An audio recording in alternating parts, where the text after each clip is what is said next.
Good afternoon, everyone. My name is Hitan Kalan. I'm South African. I live in Boston. I work at the New World Foundation in New York City, and I also chair the board of the South Africa Development Fund in Boston, formerly known as the Fund for Free South Africa. Global Citizens Circle has been bringing people together in dialogue over current issues for over 40 years. People of different perspectives, ages, professions, all who have a vested interest and a commitment to resolve the pressing issues of the day have been brought together over those 40 years. There's a certain amount of magic in which these circles have evolved over the years in bringing people together who really are keen to learn from each other, listen, and engage each other. Today we have an amazing opportunity with an esteemed group of people, both panelists and in the audience, and globally. We have over 150 people here, at least half of whom are from all over the world, many who are Social Change Initiative fellows, and we're very glad to have them here with us as well. We thank our South African hosts and our South African guests who have also joined us today to partake in this incredible discussion today, Activism That Works. So the topic today that we really want to try to engage for everyone is activism that works. Why is it pressing today? We have a current global climate, politically, economically, socially, that requires a new level of vigilance from all of us. It requires new levels of accountability of our own institutions that we've either helped elect or we're trying to transform. Why the US, South Africa, Northern Ireland? Well, Global Citizen Circle and the family has been involved in these three countries for many, many years, whether it's the peace process in Northern Ireland, anti-apartheid struggle in South Africa, or issues of poverty, current pressing issues in the United States. These three countries also provide us with a lengthy history of activism, of social movements, and I think we can really learn from each other, from our histories, from our past struggles, and from our current struggles. So the three topics, the three issues, the three countries, and Global Citizen Circle come together in a really lovely and a unique way. We want today's discussion to be highly interactive as we possibly can. We really want it to kick off as a discussion. We want your participation. We invite the participation of our global audience through the Twitter feed. We really encourage what is a central tenet to Global Citizen Circle, which is to listen, to learn, and to engage, where we build relationships with each other, we support each other, gently even challenge each other, and ultimately for us to all stay connected. So for us, this is the beginning of a dialogue that hopefully continues, and whether it continues in person or through the various social media platforms, we want that engagement and that dialogue to continue. The format for today is going to be pretty simple. I'm going to ask each of the panelists to open up with a short story about some of their work on activism, and then we're going to really get to the audience. I'm going to really ask people to keep their comments and their questions to under 2 minutes so we can try to facilitate as many questions and conversations among each other as we possibly can. We have three fantastic panelists here today. Phumeza Mlongwane, who's an SCI fellow, former General Secretary of the South Africa's Social Justice Coalition. Monica McWilliams, who's been a signatory to the Northern Ireland's Good Friday Peace Accords, and who's helped with peace negotiations in both Colombia and Syria. Opal Tomati, also an SCI fellow, Nigerian-American, and the Executive Director of Black Alliance for Just Immigration in the United States, and also a co-founder of the very vibrant Black Lives Matter movement.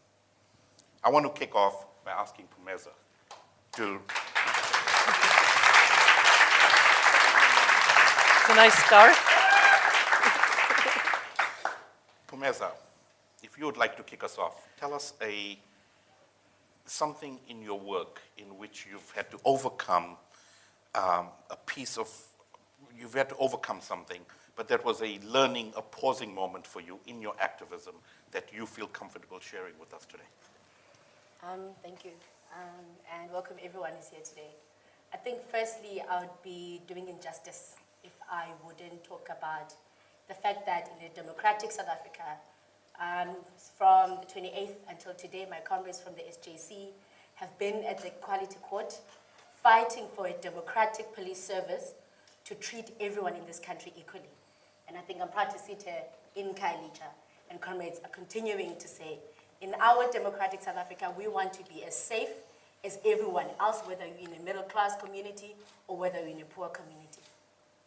Which I think in that line, growing up in Khayelitsha, working in Khayelitsha, sometimes we don't define ourselves as activists. We define ourselves as trying to address a problem that affects us. And I think if I take a few years back in 2013, where we've seen a lot of cases of murder, of rape, of vigilante attacks, of xenophobia, and a lot of us working in the community were saying, well, we can't kill ourselves in the hands of amongst ourselves. We need a state that will be responsive to the challenges of the people. And I remember a lot of the cases that we followed of hate crimes, of rape and murder at the Khayelitsha Magistrate Court, which is just opposite the road. It was to say the criminal justice system must play its role, and it must ensure that there is justice for people that are corrupt of committing crime, but it must also offer justice for people that haven't committed crime. But I think for me, a very personal and challenging moment was when we had to talk about a question of strategy. Because if you follow a couple each case, you might follow 10 cases, the resources, the power, and the effort that is needed from the community is greater than trying to address the systematic challenges. And I think closer to 2012, 2013, when we said, actually, treatment action campaign, equal education, social justice coalition, are challenging crime, are challenging issues of safety that affects all of us. But how can we use the law to think about systematic ways of addressing crimes?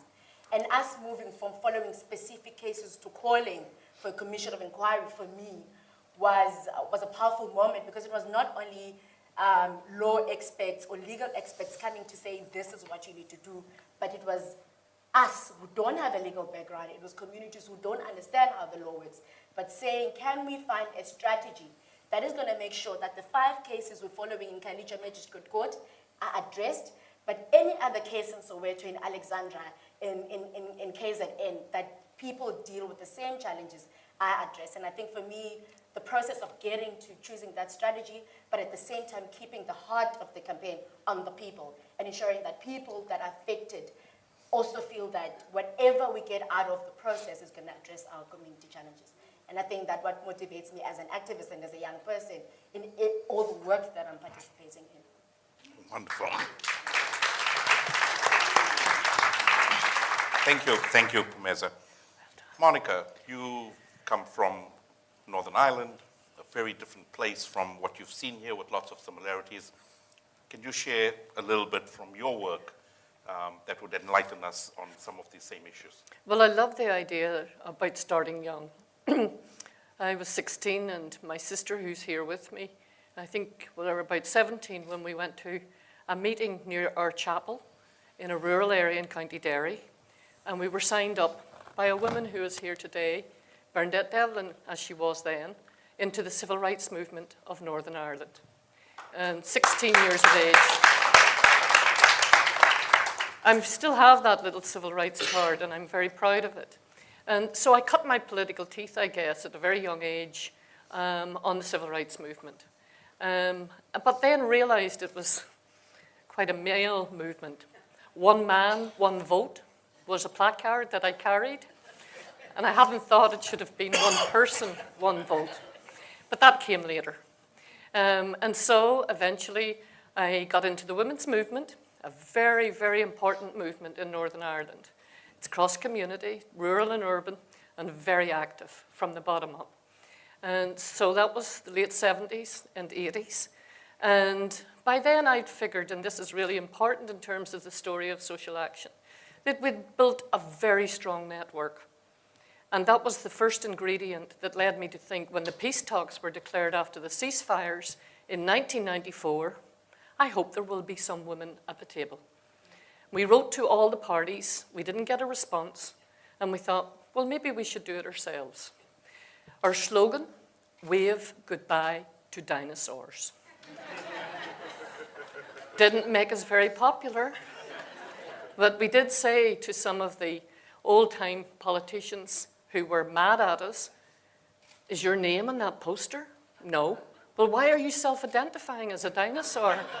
And why are you so mad at us? But it was a learning lesson. Because when we were given 6 weeks to get organized, but we had the networks. And if you have the networks in place and the activism in place, you can move real quickly. Without the money, without much resources, we managed to get elected. And we entered the peace talks in 1996. We were the only woman at the table. But a big turning moment for me was entering the forum. It was called the Forum for Dialogue and Understanding. We renamed it the Forum for Monologue and Misunderstanding. Because that's all we were doing. Monologue, monologue, monologue. People with their own certainties monologuing with people who had their own certainties. And so dialogue was our way forward. But my first introduction in that forum was to be told, shut up and sit down, you stupid woman. And it was public, and the wonderful Dunphy family were there to witness some of that. And it was only when some of the wonderful Dunphy family came up and said to me, that's appalling behavior. I then realized, this is appalling. This has to stop. So our transformation from conflict to peace isn't just about putting down the guns. It is also about the changing of attitudes towards women in our country. And that was the moment.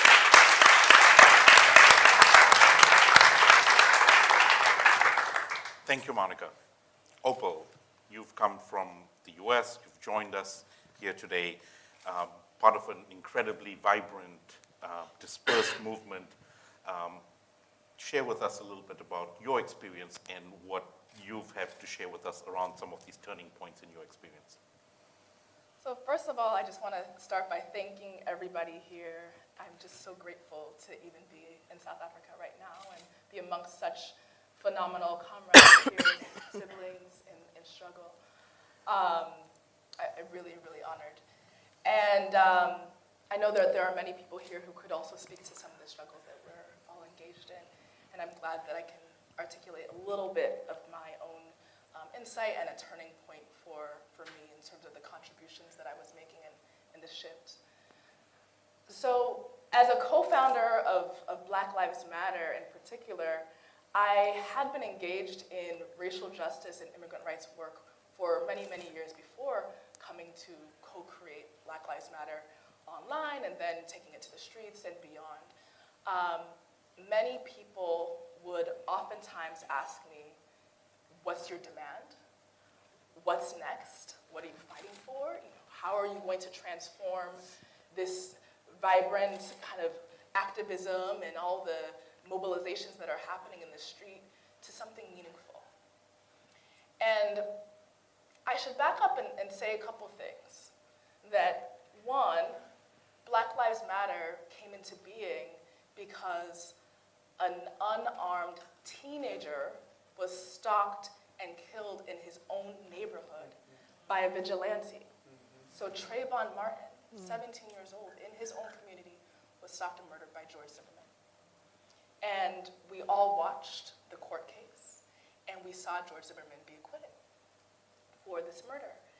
And so many people across the country and across the world were watching, fixed to their televisions, this court case and wondering, is this going to be the moment where Black people or this Black person was going to receive some sort of quote-unquote justice or some modicum of affirmation that his life mattered, that he existed, and that he was gone.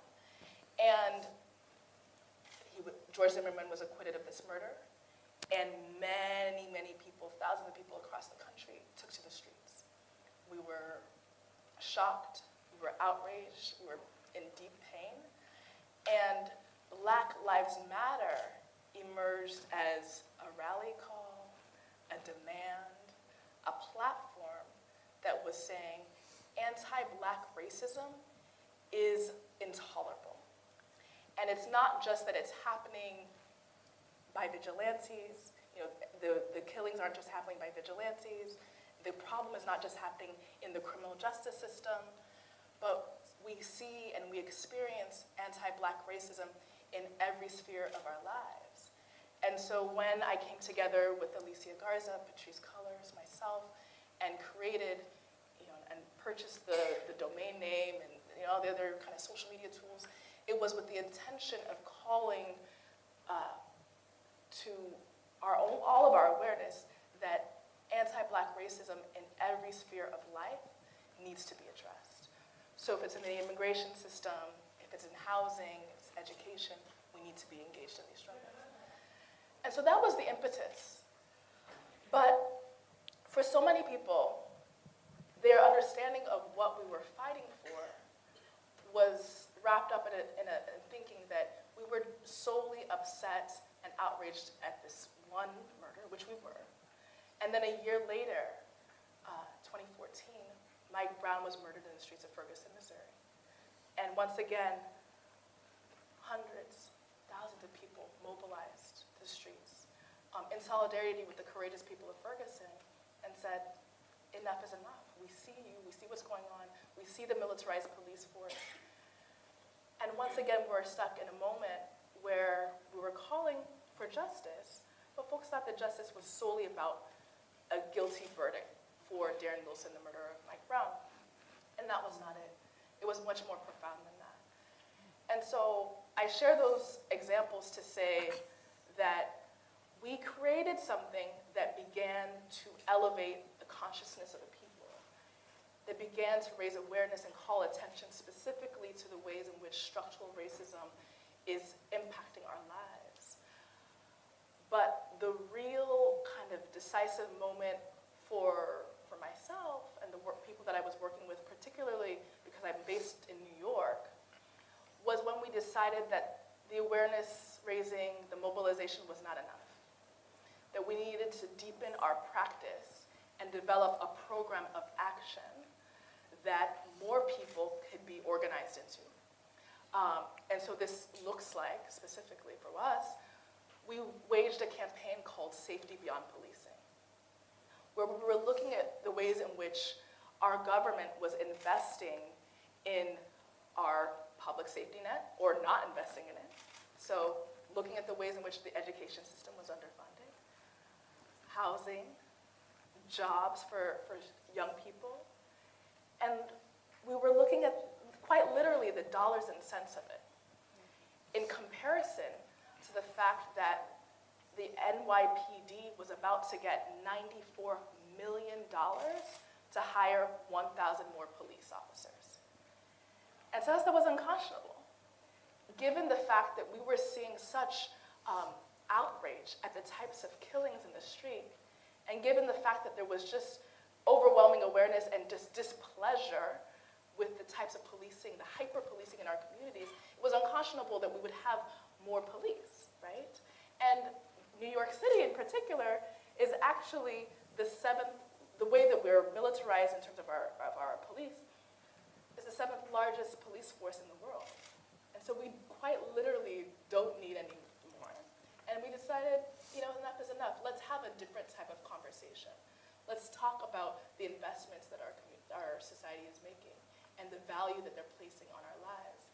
And that shifted everything for us. We engaged an amazing and vibrant coalition of immigrant rights groups, of Black Lives Matter New York City, Million Hoodies, Black Youth Project 100 local, and a number of other types of groups who saw the issue as impacting all of our lives, the quality of our lives. And to me, that was the decisive moment where we moved from awareness raising to a plan of action that included a variety of organizations who were self-determined. Right. Great. Thank you. Well done. So I'm going to use my privilege as facilitator to ask the first question. Each of you shared a piece of your work in which you're looking at some sort of systematic change and up against some sort of systematic force. I'd like us to shift the conversation a little bit around what's the type of activism that's needed today to create or push for accountability and the systematic change that we're thinking about.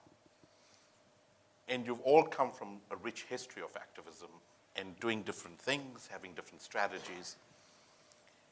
In 2017, going into 2018, with social media, with a whole bunch of other tools at our disposal, what is it that we're going to have to do to make activism work for today? So I'd like Phumeza, for you to kick us off about what, in your vision, you think it's going to take for us to get to the systematic change that we're trying to get to.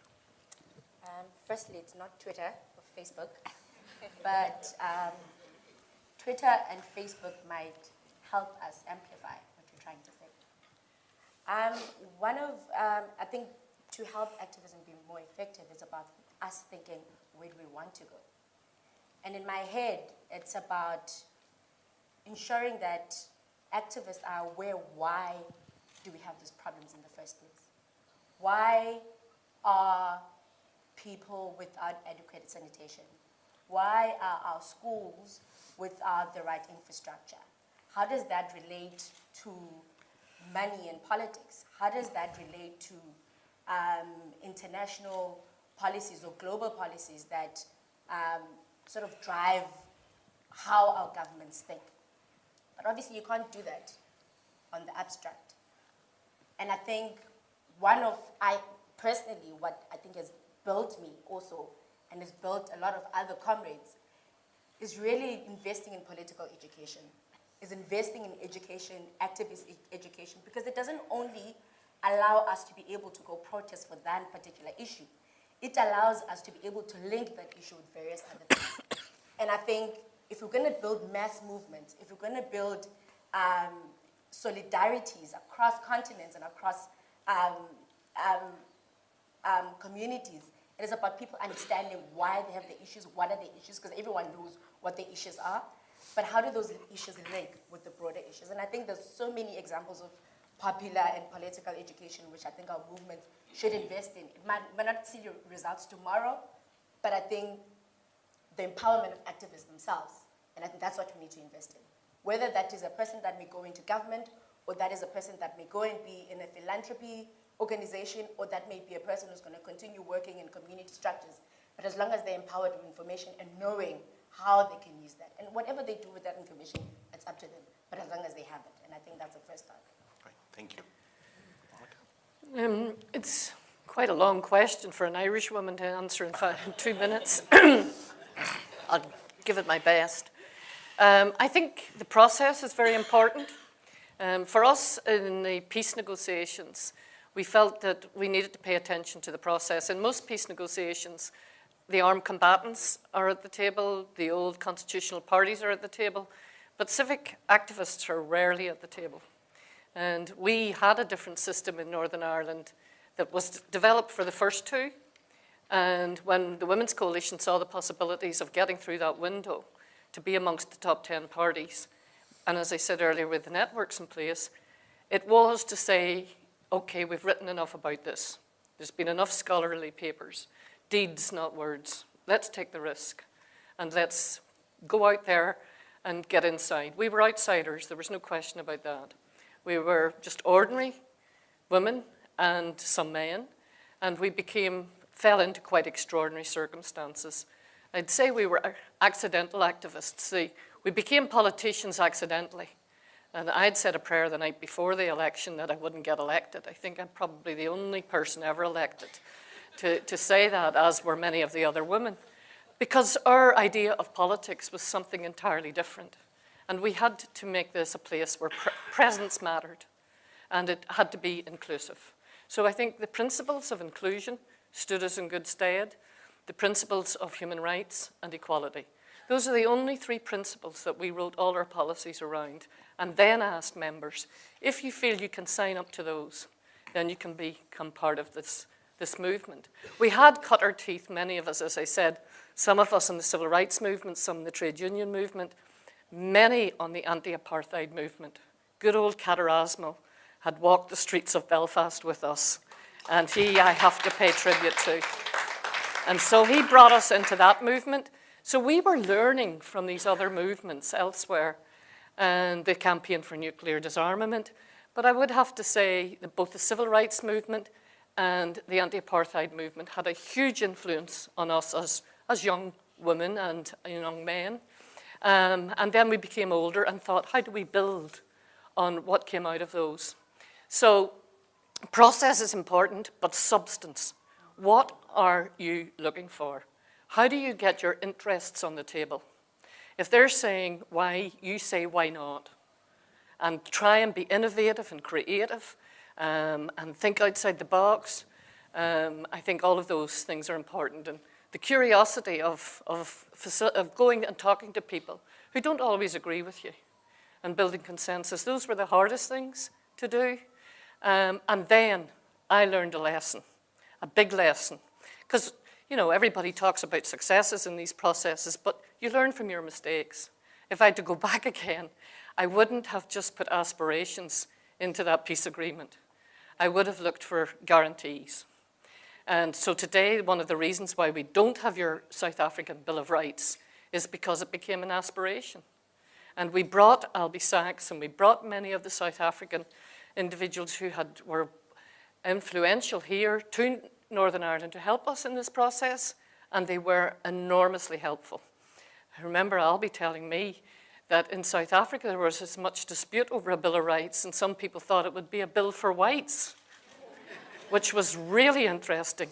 I said, well, that's something, but every time I write down Bill of Rights, it's almost as if I only get as far as Bill O, and then it becomes Bill of Rights, because the opposition were very opposed to the notion of human rights, either because of the legacy of civil rights or because they didn't understand that human rights were for everyone, just as you were explaining, and you were also. So that was a big lesson. How do you get strategic over this? And it was Martin O'Brien, who was working in Northern Ireland, in Belfast at the time, in the Committee for the Administration of Justice. We didn't have to dress him up as a woman and smuggle him into the peace talks. We almost did that. We did smuggle him in. And it was the expertise of civic society. These were the people on the ground who were working on human rights day and daily, and we needed to get that into the agreement. So again, it was both inclusion, it was looking at the interests, and Martin would agree the most difficult part of all of that has been the enforcement. And that's why civic activists are as much needed after a political settlement, as you know in South Africa, as they are whilst you're writing it. Wonderful. Thank you, Monica. I just want to quickly remind people, Opal, just right before you go, that hashtag Activism That Works is the address where people can engage with us. So just wanted to put that reminder out once again. It's hashtag Activism That Works. Opal, please. So I think this is an important question, and it's a large one, and kind of building off of what was shared in some of my remarks earlier, that moving beyond the awareness is just so critical. In the US, we've been able to elevate various statistics, various concerns, so many people know that every 28 hours an unarmed Black person is killed in the United States, or they know that over 40% of the imprisoned population is Black. And so we have this in our knowledge. We know some of the information around poverty rates, health disparities, and beyond. And what we are really struggling with, and what I think will help us achieve some of our aims, is institution building. And I think that's something that we're all committed to in some degree, and we can't take that for granted, that must happen. And that there is really no shortcut to doing the work of transforming our societies without that. Developing organizations that allow us to grapple with the issues of our day is paramount. And more than just the individual organizations, because we're in a larger context, we also have to develop mechanisms within our coalitions and our alliances to deal with the very real grievances and challenges that come up even within those formations. I just am reflecting on my time in the immigrant rights movement, in the larger racial justice struggle, and various other human rights spaces. And I see so often that we might have one campaign victory, but the reality is that we need ongoing spaces for us to achieve the wholesale transformation of our society that we all deserve. And the reality is that the material conditions that we are faced with, and particularly working at the grassroots level, the material conditions warrant a rigorous analysis, but a rigorous plan of action and a sustained plan of action. And that requires us doing the hard work of figuring out how we're going to struggle amongst ourselves. And I'm just sitting here reflecting on the fact that we have President Trump, Donald Trump, or 45, as many of us call him. And to me, there's a number of things, and we'll get into it. But, to me, it just is a clear indication that we were trying to take too many shortcuts as a movement instead of grappling with the deeper issues of our time and developing, if it's political education and the day-to-day programs of action that educate people about their democracy, how to engage, how to champion for a living wage, how to champion for jobs, or whatever it might be. It demonstrates a disconnect between our programs and what was actually happening at the grassroots level. And so there's no shortcuts. No. We got to do the work. Well, thank you, all three of you, for sharing kernels of what you've been thinking of, everything from the investing in political education so that our movements grow, to paying close attention to the processes, how you build strong institutions, but at the same time hold each other accountable and have mechanisms of internal struggle which are both respectful and ways that we grow. So you've put on the table, in terms of activism that works and activism that works today, some fascinating kernels. And we have a very diverse and very experienced audience with as much experience as all of us here on this panel. So I'd like to really open it up to questions, comments. I ask that you please stand, wait for the microphone, announce who you are and the organization, if you're with an organization, and ask your question or your comment, and try to please keep that to under 2 minutes. There'll be microphones moving around, so if you raise your hand, I will try to get to people. I will, in the interest of time and trying to get as many people as we possibly can, I'll go with trying to take about 3 questions at once, so that we can kind of cluster them and try to see who we want to get to answer it from here.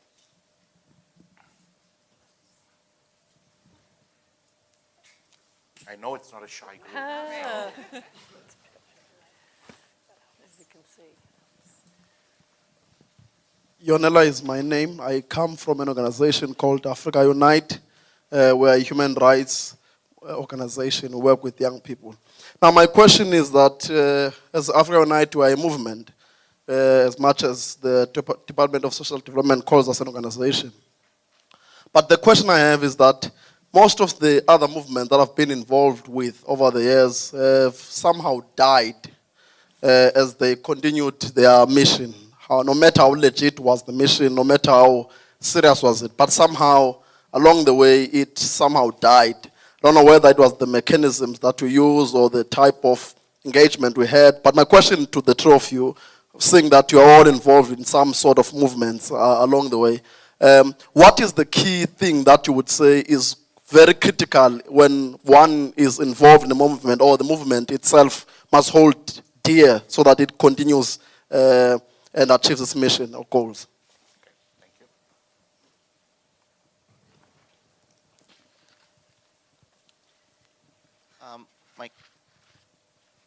Hello. My name is Saket Soni. I'm the founder of the New Orleans Worker Center that was formed after Hurricane Katrina made landfall, and I also run a national network of migrant workers. And my question is for Monica, and it's really inspired by a conversation I had with Bernadette over lunch, who is somewhere here. So Bernadette gets most of the credit for this question because she sparked it. She can answer it then. Yeah, right. I guess, Monica, my question to you is what we can learn from peace processes. Those of us who are trying to do this work in one way or the other are working to renew democracy, whether it's around criminal justice issues or immigration. The broader end game is to have a democracy that's fully inclusive, that's deep enough for people to be involved and broad enough that all voices are heard. But renewing democracy seems harder now, particularly by the time you get to governance, the nation state ends up not being the steward of the economy. There's a global economy, there's climate change. There are forces that are stronger than nation states. And movements spend a lot of time getting to governance and then realize that there are things that are out of the power of the nation state. That leads to a great deal of conflict. And so it seems like there's something to learn from peace processes, not only about how to achieve peace, but how to reimagine, renew democracy. And I'm wondering if you can share from the Irish process, from perhaps the Colombian process, are there lessons that societies that are not necessarily in those kinds of open armed conflict, but are, nonetheless in a conflicted state on their way to democracy renewal, what can we learn from these peace processes? Tough, yeah. One more.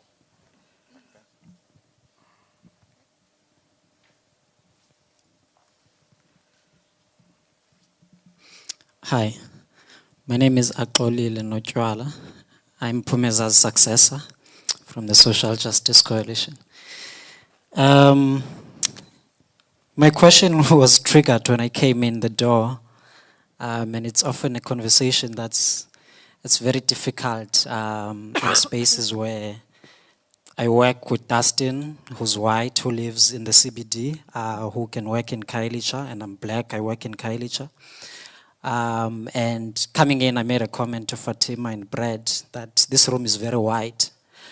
And I'm interested in how, especially, the context, I think, in the US and in South Africa, when you talk about injustices and the inequality, especially race inequality, is similar, where one race is far less than the other. And I'd be interested in hearing maybe from Opal in terms of how these conversations go, where you have a struggle, a Black Lives Matter struggle, and you have white people who sometimes want to get involved. And I think this also speaks to the issue of race, and it speaks to the issue of gender, because sometimes I would say white people forget to introspect, and I would say sometimes as men, we forget to introspect when we come to spaces where we're talking about issues of gender. So I'd be interested in hearing your views about that and the discussions that happen around these issues. Great. Thank you for those questions.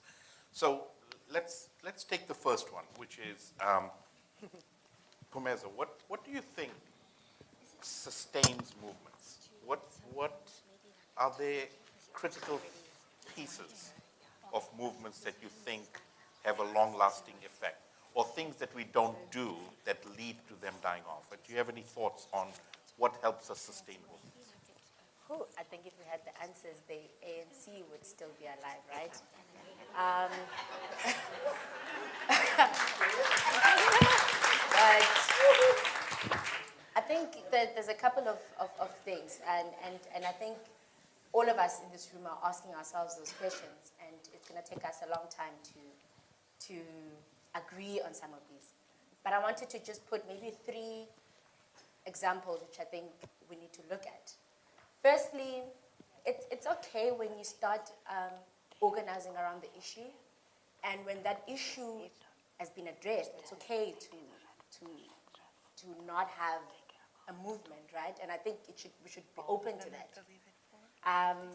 But if you have an issue and you understand that it relates to bigger systematic challenges, then I think the process is about defining those systematic challenges and linking it.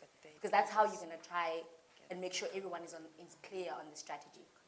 So I think it's a combination, and I'm not contradicting myself. And the second one is, I think with movement sometimes we forget that we are people ourselves, and we are individuals, and as individuals we play a particular role. And I'm touching on the negative part because sometimes, a lot of the times, we romanticize our struggles. And as an individual, sometimes by being in those movements, we kill them. Either being on our strategy, either being on our thinking, and either be on how we think about building the right structures. And I think if you want to build a movement, it's about building the right internal structures.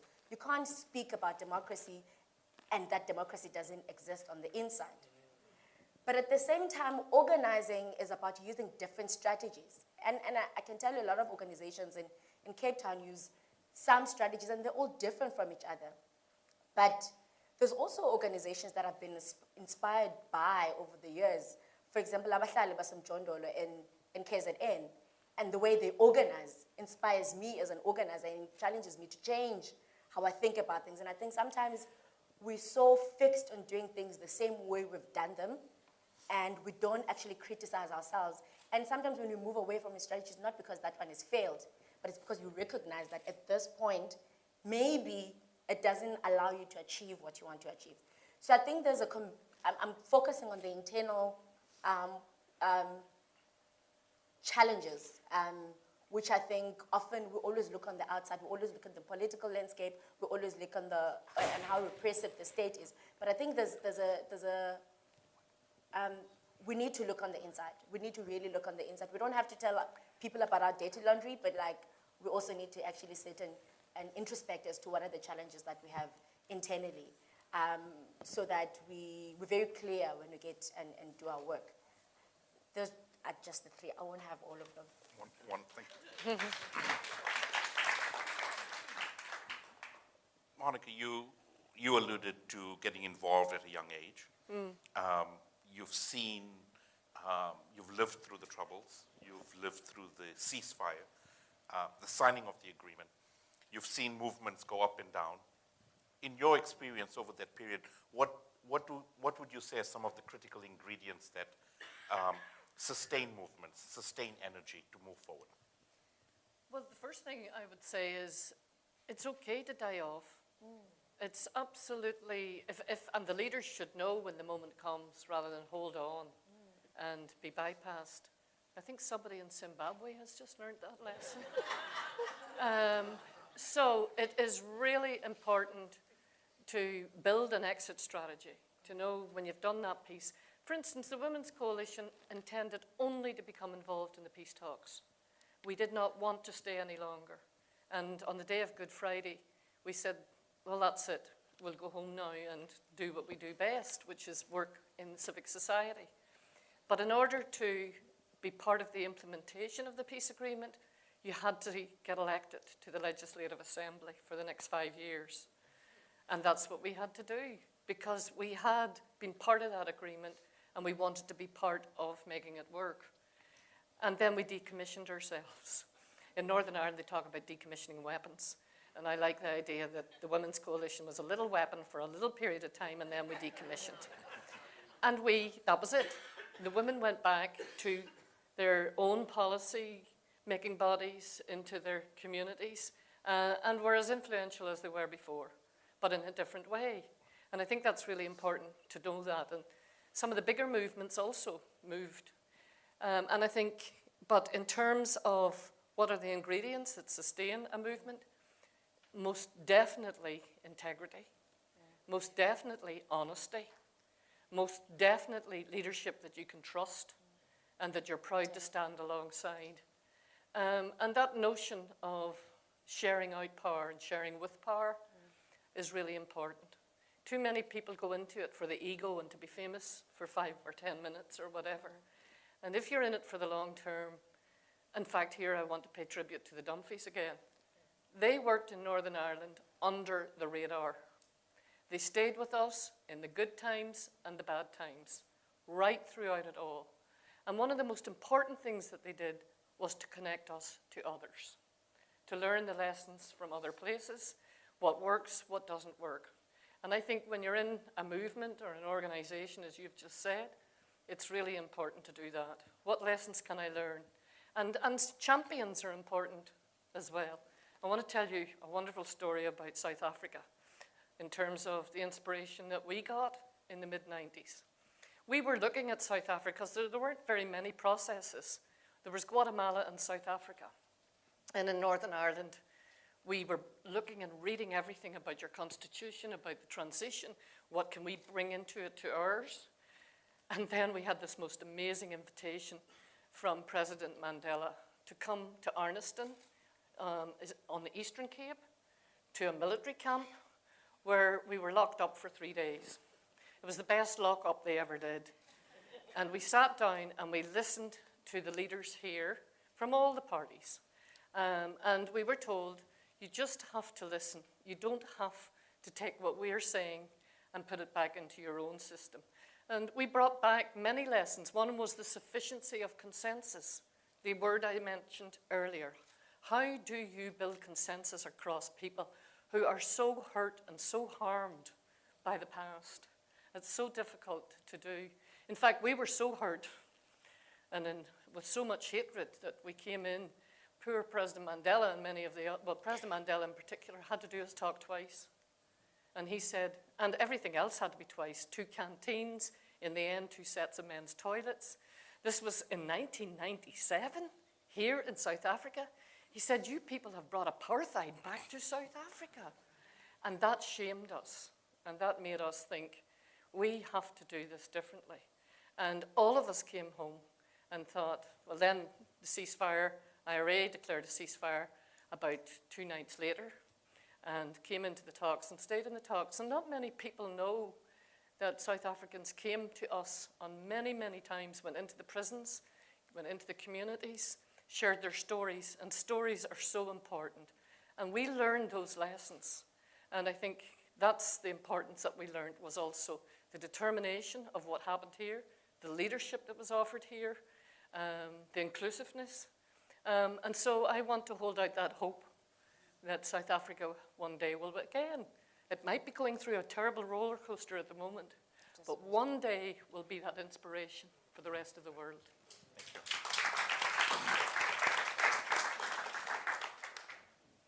I haven't forgotten your question, so we'll get to it. But Opal, do you want to take a stab at this question around, the comrade asked the question about race and gender and how, you know, your thoughts, your perspectives on that? So I like to remind people that Black Lives Matter started as a bit of a note on Facebook, actually. And although it's obviously morphed into a number of things, and now it's a network, but Black Lives Matter, sorry about that. It started as a love note to Black people that Alicia Garza wrote. And I think this is important because I want to remind us that so much of our power also lies in the ways in which we relate to each other and the ways in which we're able to consolidate and mobilize our own strengths to achieve the gains and the improvements in our society that we want. So I think that's, kind of first and foremost and really important. But we obviously live in a society that's multiracial. In the US context, Black people are 14% of the population. We're obviously seeing all manner of repression and oppression in our society, and a legacy of enslavement and genocide, and so much else that has led to this particular moment that we're in. And it's important that we acknowledge the fact that, you know, no one is going anywhere right now. And that as we do our work in Black communities specifically, and as we're building power and reminding one another of our brilliance, of the strength in our culture, our resilience, and we're sowing into that, our allies or people who are not Black, who are looking at us and looking at the courage that we're displaying and the ways in which that we're taking power and that we're shutting things down and, you know, we're engaged in all sorts of action, they're watching, they're seeing, and we've always had, you know, allies or accomplices that have co-labored, you know, alongside us, and it's important that they do that. And so in the work that we're engaged in the US, we're asking white people to really go into their own communities, work with their neighbors, work in their houses of worship, work across the dining table with their family members, and so on, and do the very important and critical education work with their own peers that allows for the types of injustices that we're experiencing in our society. We need white people to do the work with other white people. That is so critical. We didn't create this society how it is, right? We aren't oppressing ourselves. There is a particular class and race in the US context that is doing that.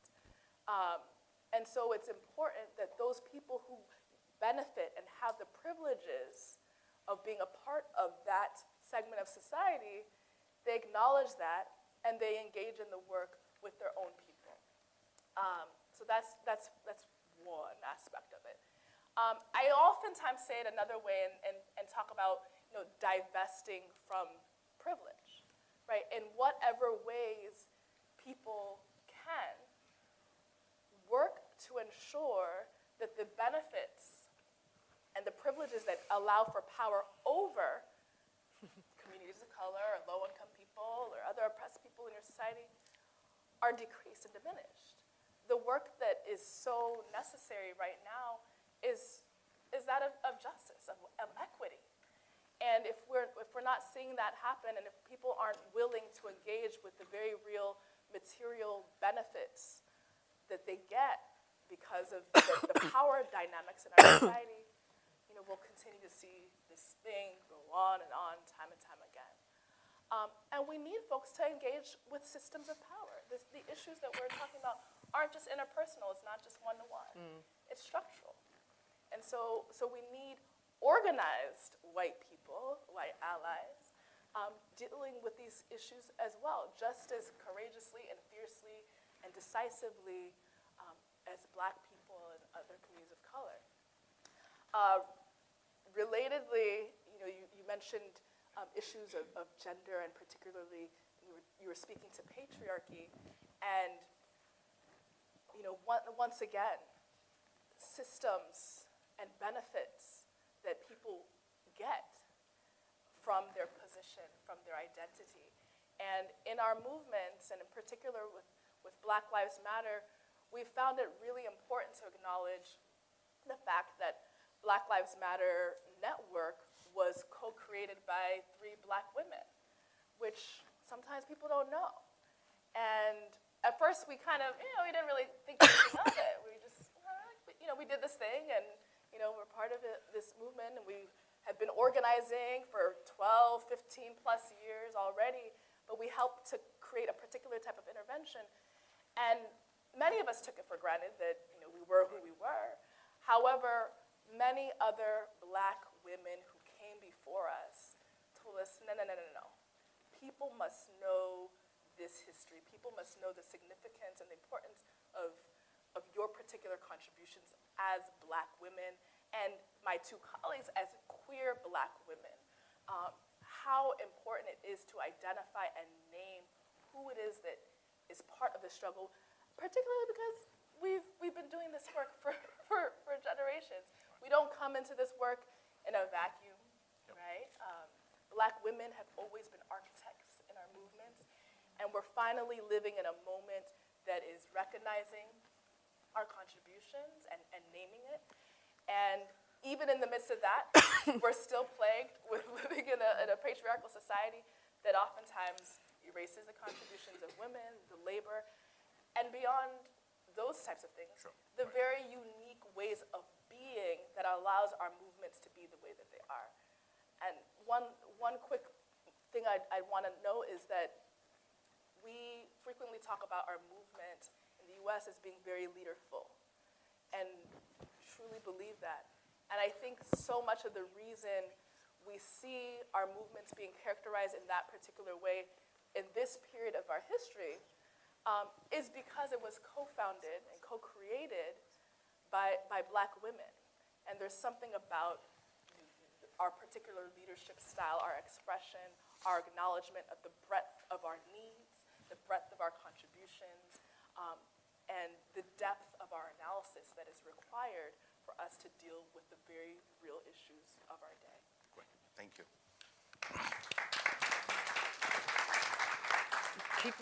Keaton Sachs asked us a question. Yes, I want us.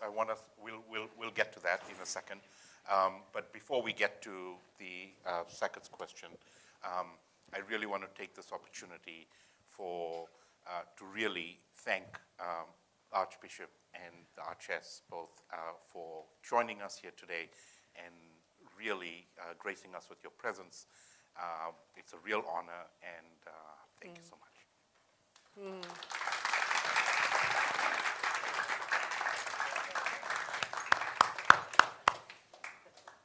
That's a pity, because I was going to say something about his leadership. I didn't realize he was going.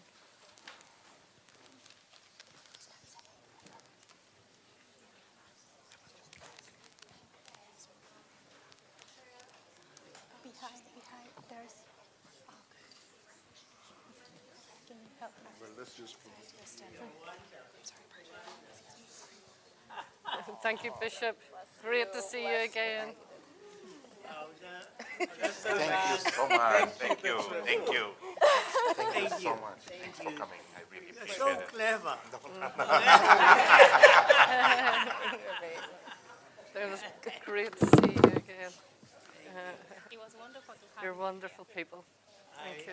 We enjoyed it immensely, and it's just fantastic listening to.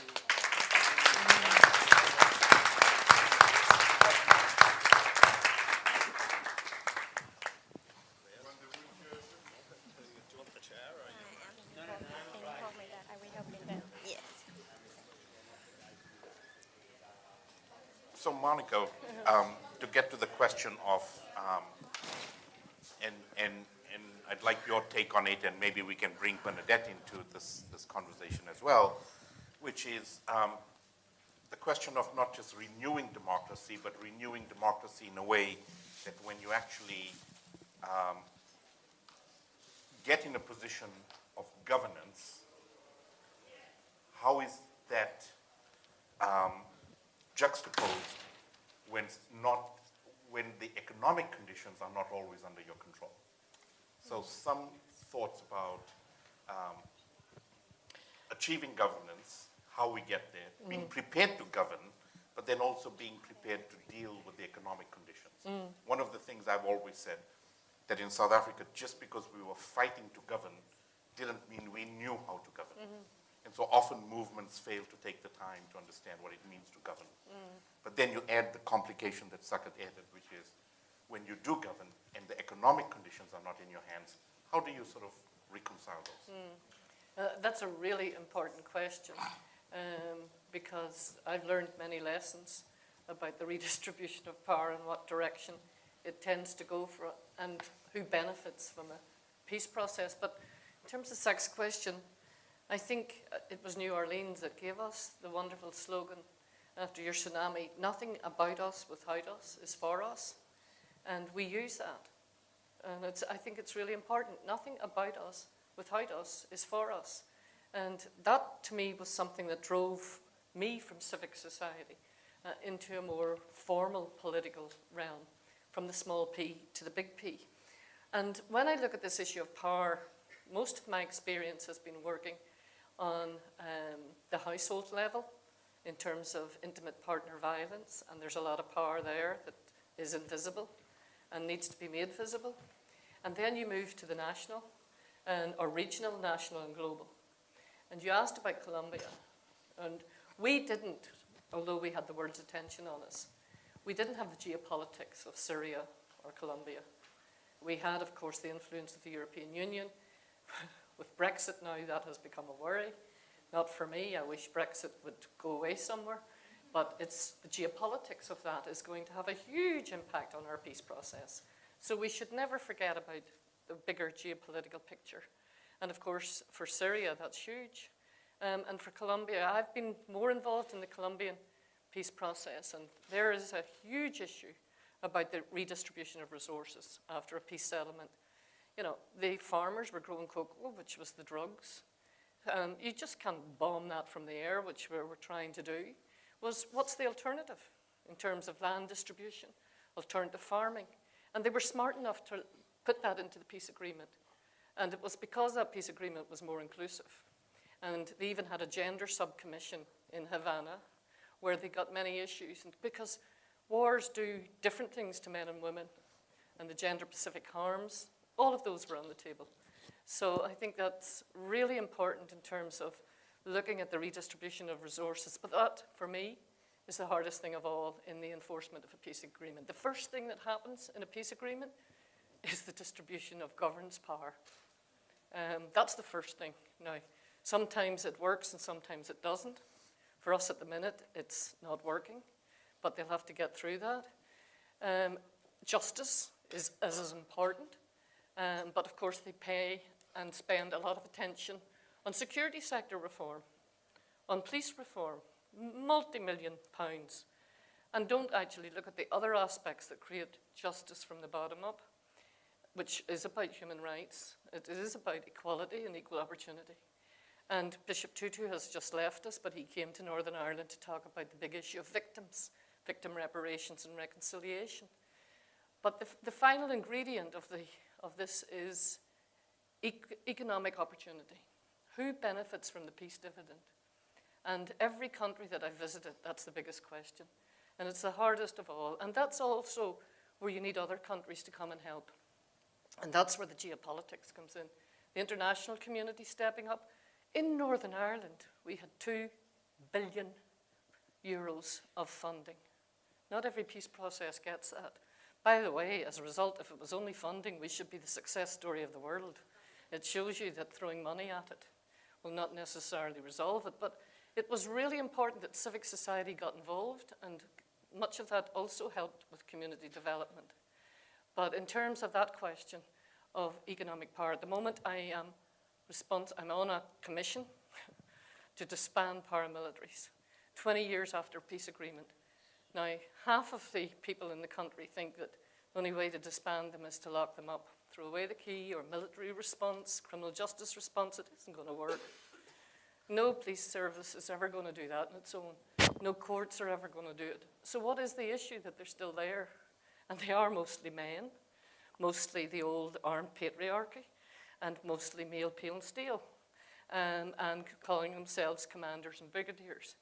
And so it's the usual issue in terms of how do you transform that, where they think they're needed and the community say, no, you're not. The coercive control, extortion, criminality, and gangsterism. And I think South Africa have a lot to teach us around that transition. But why did they not think that they were part of our peace process, that they're still around? And that's about making sure the next generation neither romanticize what went before, but benefit. And that's the trip down in terms of sustainable peace, about education, about training, about jobs, about giving those young people the opportunity in their own country instead of having to emigrate and go somewhere else. And that is, to me, the hardest of all. And I'm still at it. It's an unfinished business. But everybody does it differently. And I think those 4 pieces of power that I've learned, unless they're all working, household, regional, national, geopolitical, and the global, making the local and the global work together. If we can get a microphone to maybe Bernadette, if you wanted to, sort of since. Thank you. Wasn't sure if I was getting the credit or the blame for that, for that question. I think the issue for me, and going back to pull it together and some of the other questions that are asked, is we start off with an issue, and something sparks off a collective response. And before we know where we are, we have a movement. And then immediately following on that movement, we have a resistance to the progress, and we have a conflict. And depending on how a lot of other factors of our culture, our history, the depth of the conflict, the linking points, we can be into a struggle that is or is not armed. And then, no matter how long it goes on, it ends up with some kind of resolution, some kind of accommodation. But I think the thing that I see in Northern Ireland, I see in South Africa, I see in Colombia, I see in Nicaragua, I saw everywhere. And going back to then how we understand strategy, I ask myself, how is this happening? And to me, one of the things that causes it to happen is that many of us who are human rights activists, our human rights activism has its origin and understanding and framework within the United Nations Convention of Human Rights. And the one area where the United Nations of Human Rights continues to be weak is in the social and in that social and economic rights are human rights. And so we have human rights, which are social rights, political rights, gender rights, but social economic rights are still framed in a very, very different framework. So when we come to resolving conflict, and when we come to building movements, the thing that we don't start in the building of the movement is understanding the social and economic strategies and the social and economic infrastructures that feed our divisions. And yet we see them. We see that the people who are most oppositional on the ground to black people having equal economic rights are poor white people. You say, well, where's mine?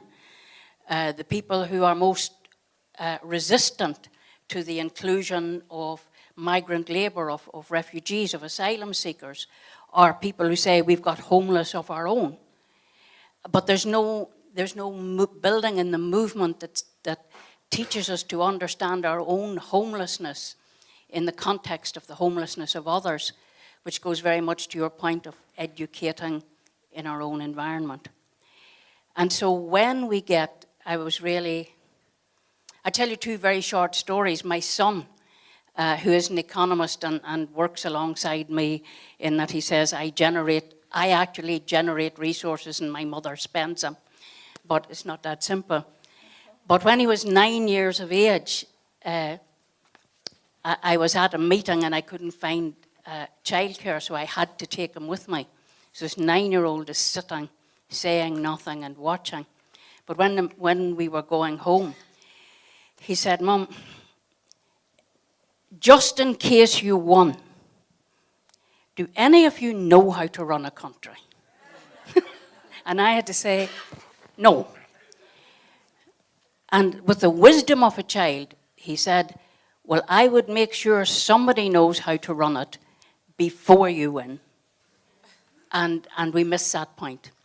So we get to the point that we do all the bits, and then we borrow the economic strategy from somebody who thinks they know more than us. And you know what they know more than us?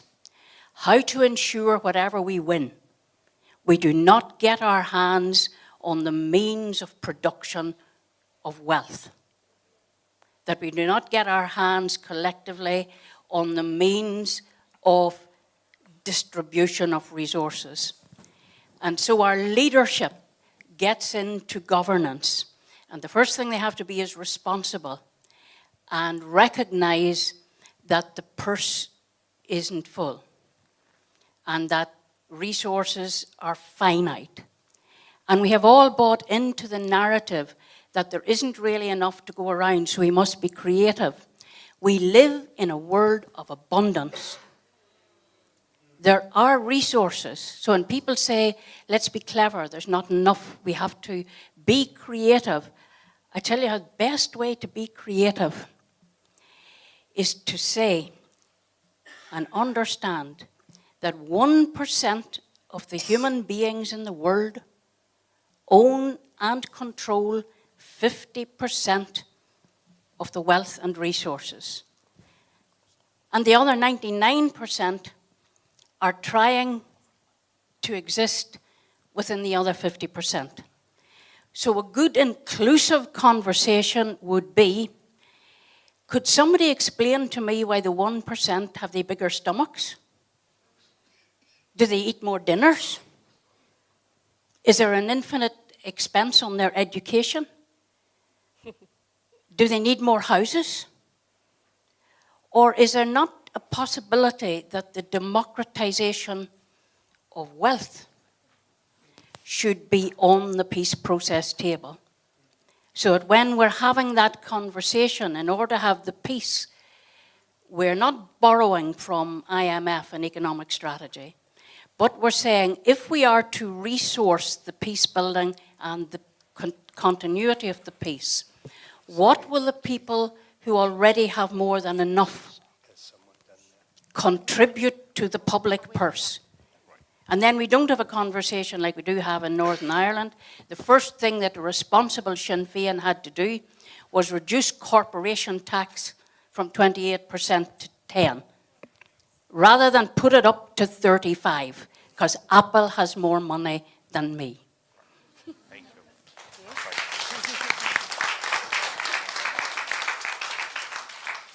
So if we could get some more questions, and I just want to remind people that we've sort of hit the 1 hour mark. So in order to get, as many questions and feedback as possible, brevity is our friend.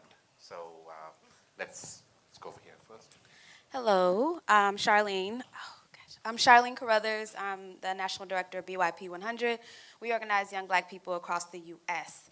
And I wanted to comment on and build on what some of the things that Opal and Monica shared around people who are left out of the conversation and even how we tell the story. So it's important to know that Black Lives Matter, the network, the platform, was co-created by 3 Black women, including 2 Black women who are queer. It's important to have women at the table in the peace talks. The intervention that is as important that is happening in the U.S. right now is also centered in the stories of how Black women, queer, and trans people are criminalized, policed, and experience violence at the hands of the state and also interpersonal violence. That is a huge characteristic of our movement right now.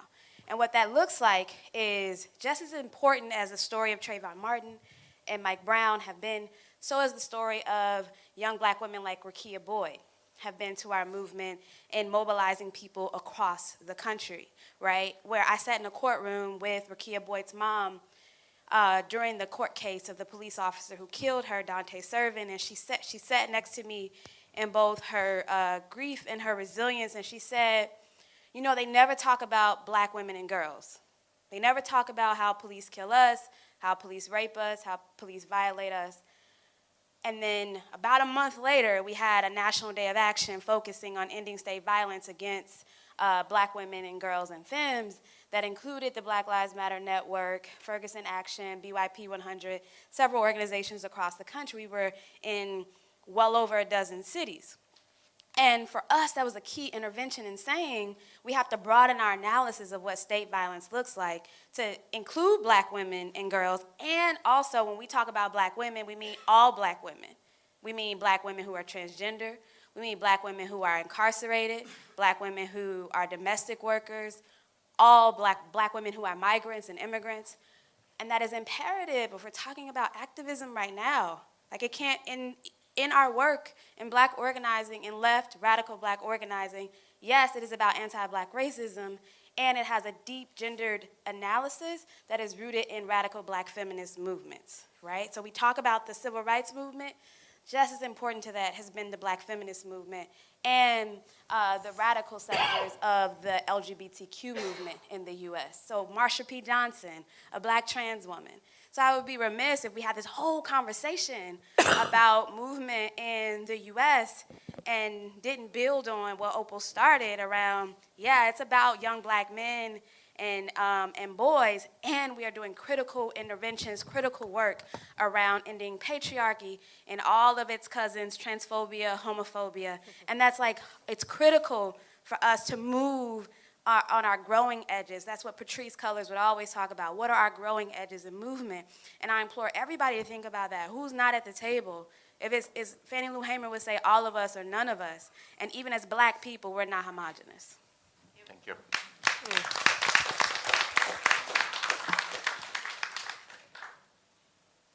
Hi everyone. My name is Wiseman Pepo. I'm a social activist based here in Khayelitsha. I just have, two questions. I will be short. The first question is to the panel is, how do we actually champion the issue of party politics within the spaces of activism?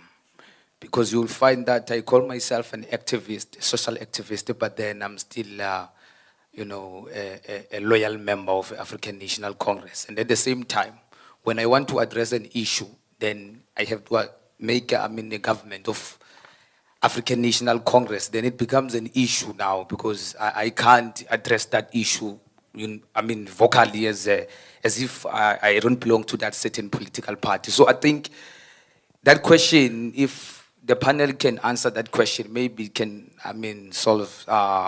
give an idea to us as activists on how do we position ourselves within those spaces. And the next question is that in relation to Activism That Works, how do we then address the issue of classism? Class in this space and in relation to the hashtag Activists That Work. Because you'll find even here, there's a working class, there's a middle class, and now for a person, sometimes you already, see that sense of inequality within the space, and as activists, it shouldn't be like that.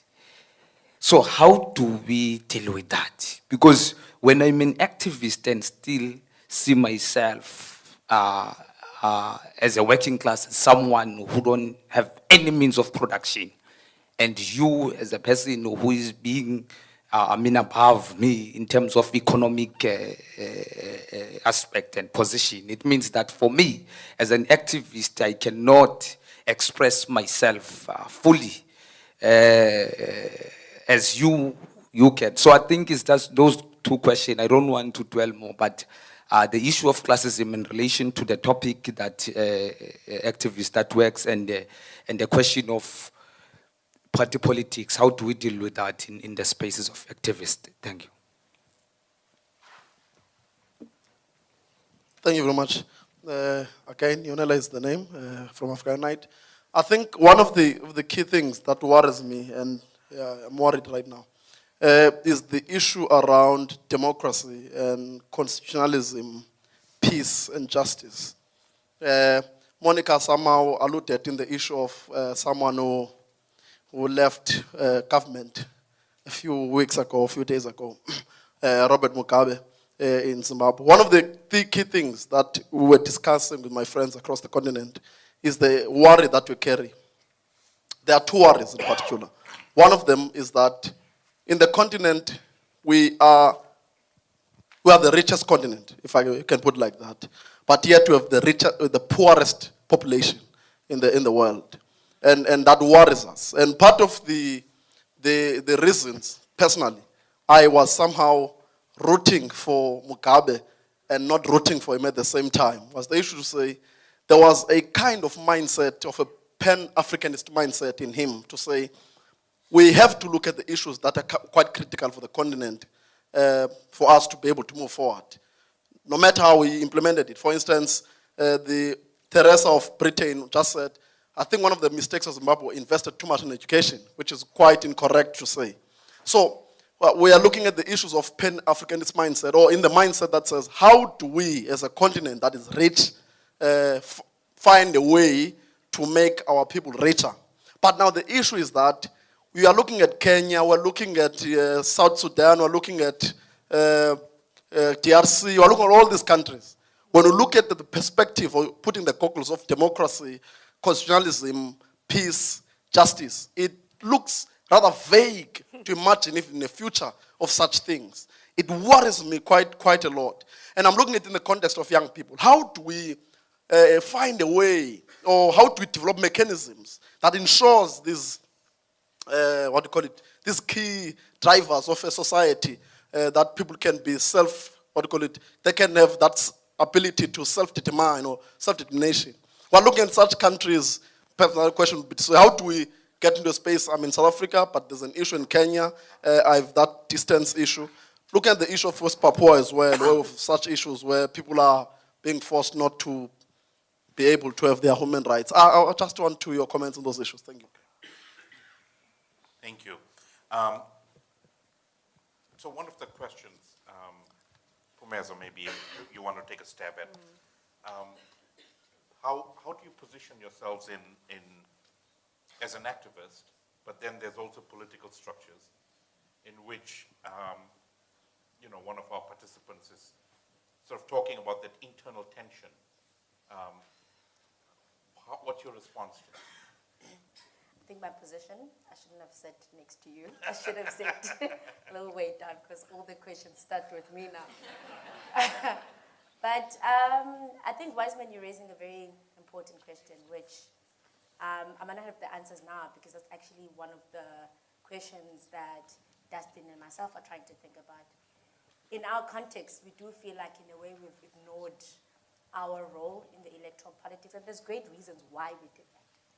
And I think it has been useful to organize beyond political identity, in the context of Cape Town, organizing people that either they're DA or they're ANC, but not talking about their political identity, but talking about the issues. That has a lot of benefits. It has a lot of benefits also of pushing struggles. For example, the Premier of the Western Cape being able to respond better because she thinks the people of Khayelitsha are trying to embarrass her because Khayelitsha is an ANC constituency, and vice versa with the ANC. So there are opportunities when we don't align ourselves with political parties. But I think the very important question that we're asking ourselves is how do we engage with that space? Even if we don't identify with a particular political party, but how do we engage with that space? Because it has a lot of power. I think many people are going to remember now there was a vote of confidence earlier in the year. And there was a lot of mobilization on trying to say we want Jacob Zuma removed. Because we know why he should be removed, not because we don't agree with the ANC or whatsoever. But the power we had in getting him removed, we didn't have that. And these are the questions we're starting to ask ourselves is how do we position ourselves? There's different organizations with there's different examples we can learn from. Personally, I don't think if we form another political party and contest elections, we're necessarily going to address the problems. Another question is how do we engage with all the current political parties that are in parliament now? And the nature of us being adversarial may change. Another question is we know that the whole electoral system itself is a problem. But what are we doing in order to try and push for a lot more accountability, a lot of participatory democracy in the whole system? So there's a lot of these questions that I think they're difficult, but I think we don't have a choice. We have to think about these questions, and we need to try and find ways to break through. There's organizations that currently, in Joburg, that I've met through the work that is currently done on urban land. They're using their alliance with the ruling party in very strategic ways. And what can we learn from that? And personally, from where I'm from, and I think Wiseman, you know this, we have like divorced ourselves completely from aligning with any political party. But I think it's about time we look beyond that. There's different examples. A lot of these examples have different shortcomings. They're not one answer fits all. And we need to find one that fits the South African context, because currently 2019 is coming, 20th of December is coming, and some of us are outside the room where the decision of the ANC is going to be made. And some of us don't practically care whether it's Cyril Ramaphosa or Nkosazana Zuma that comes out, because we know who one of the two is not going to deal with the problems that we have. And these are the questions we must start to engage in. This is the political engagement we need in our own movements. Our own movements of toilet, of education, of poverty.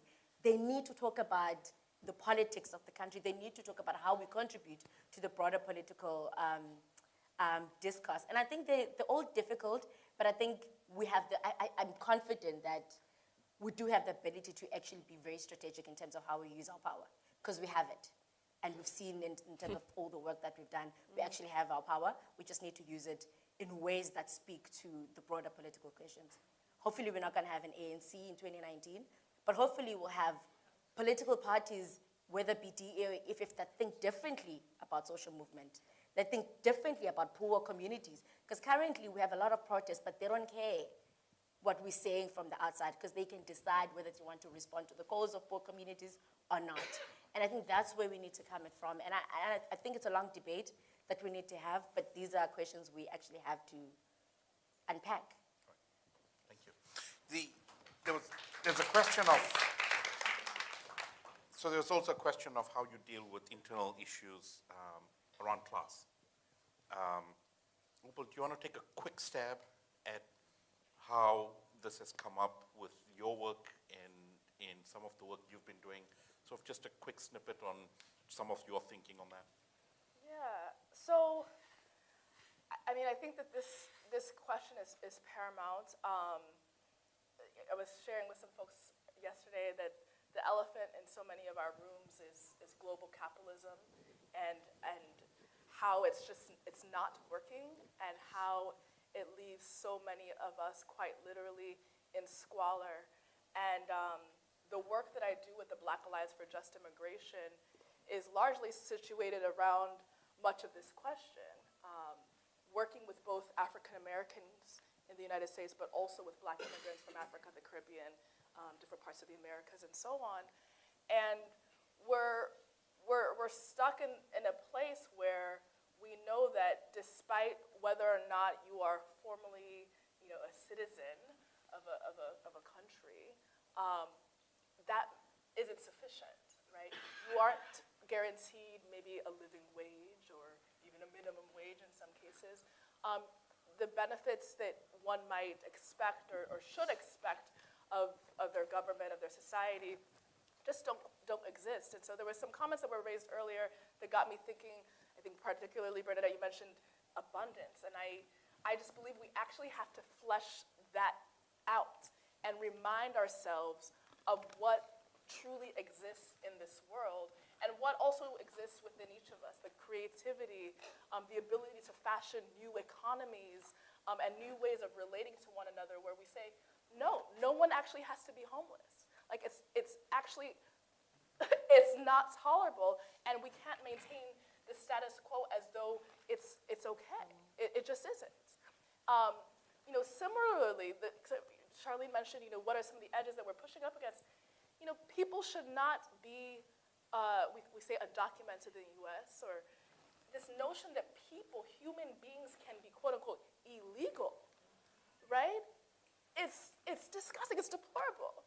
And I know for myself, and I'm sure for everybody in this room, we don't want to live in a world where people can be seen as such and that will be okay, and we operate as a society as though there's a class of people that don't belong, and quite literally their existence is criminalized in so many ways. And as a result, you can see things in the US. We're seeing people being actively stripped of their immigration status, and we have 11 million, if not more now, undocumented immigrants in the United States. And that's intentional. We have systems that won't operate if people were to be formally brought into the economy, or if they were to also have a situation where they were able to stay in their own home countries, right? Because of the ways in which the global economy is set up, the way in which global capitalism and economic globalization is impacting people all across the world. And so people quite literally aren't able to stay in their homes. I'd really be remiss if I didn't mention what's going on in Libya right now, which I think so many of us are thinking about, are watching. Thankfully CNN covered it, but it's been going on for years, right? Quite literally for years. African migrants being enslaved in Libya.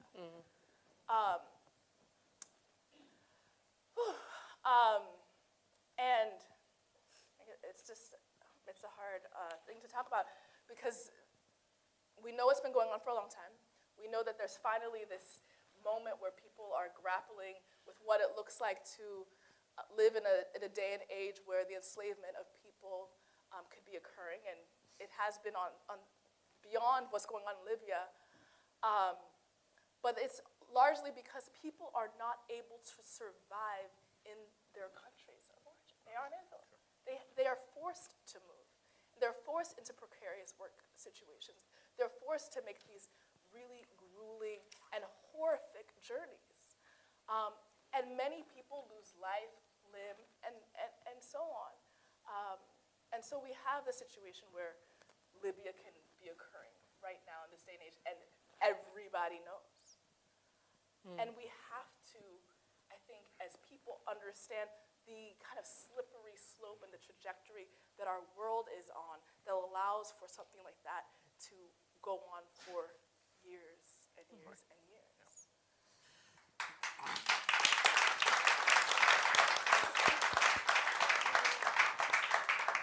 Monica, one of the things that struck me over my trips to Northern Ireland over the years, there's different ways to cut the tensions in Northern Ireland. Class is clearly one that's very prominent. In your experience, what has been a way in Northern Ireland where the voice of the working class has been incorporated or remiss or attempts at incorporating it into moving forward for a vision for what a future Northern Ireland should look like? It's really important question, this question of class. And actually the two main parties in Northern Ireland at the moment, the Democratic Unionist Party and Sinn Féin, would see themselves as predominantly the party of the working class. The previous party was seen as the party of big houses.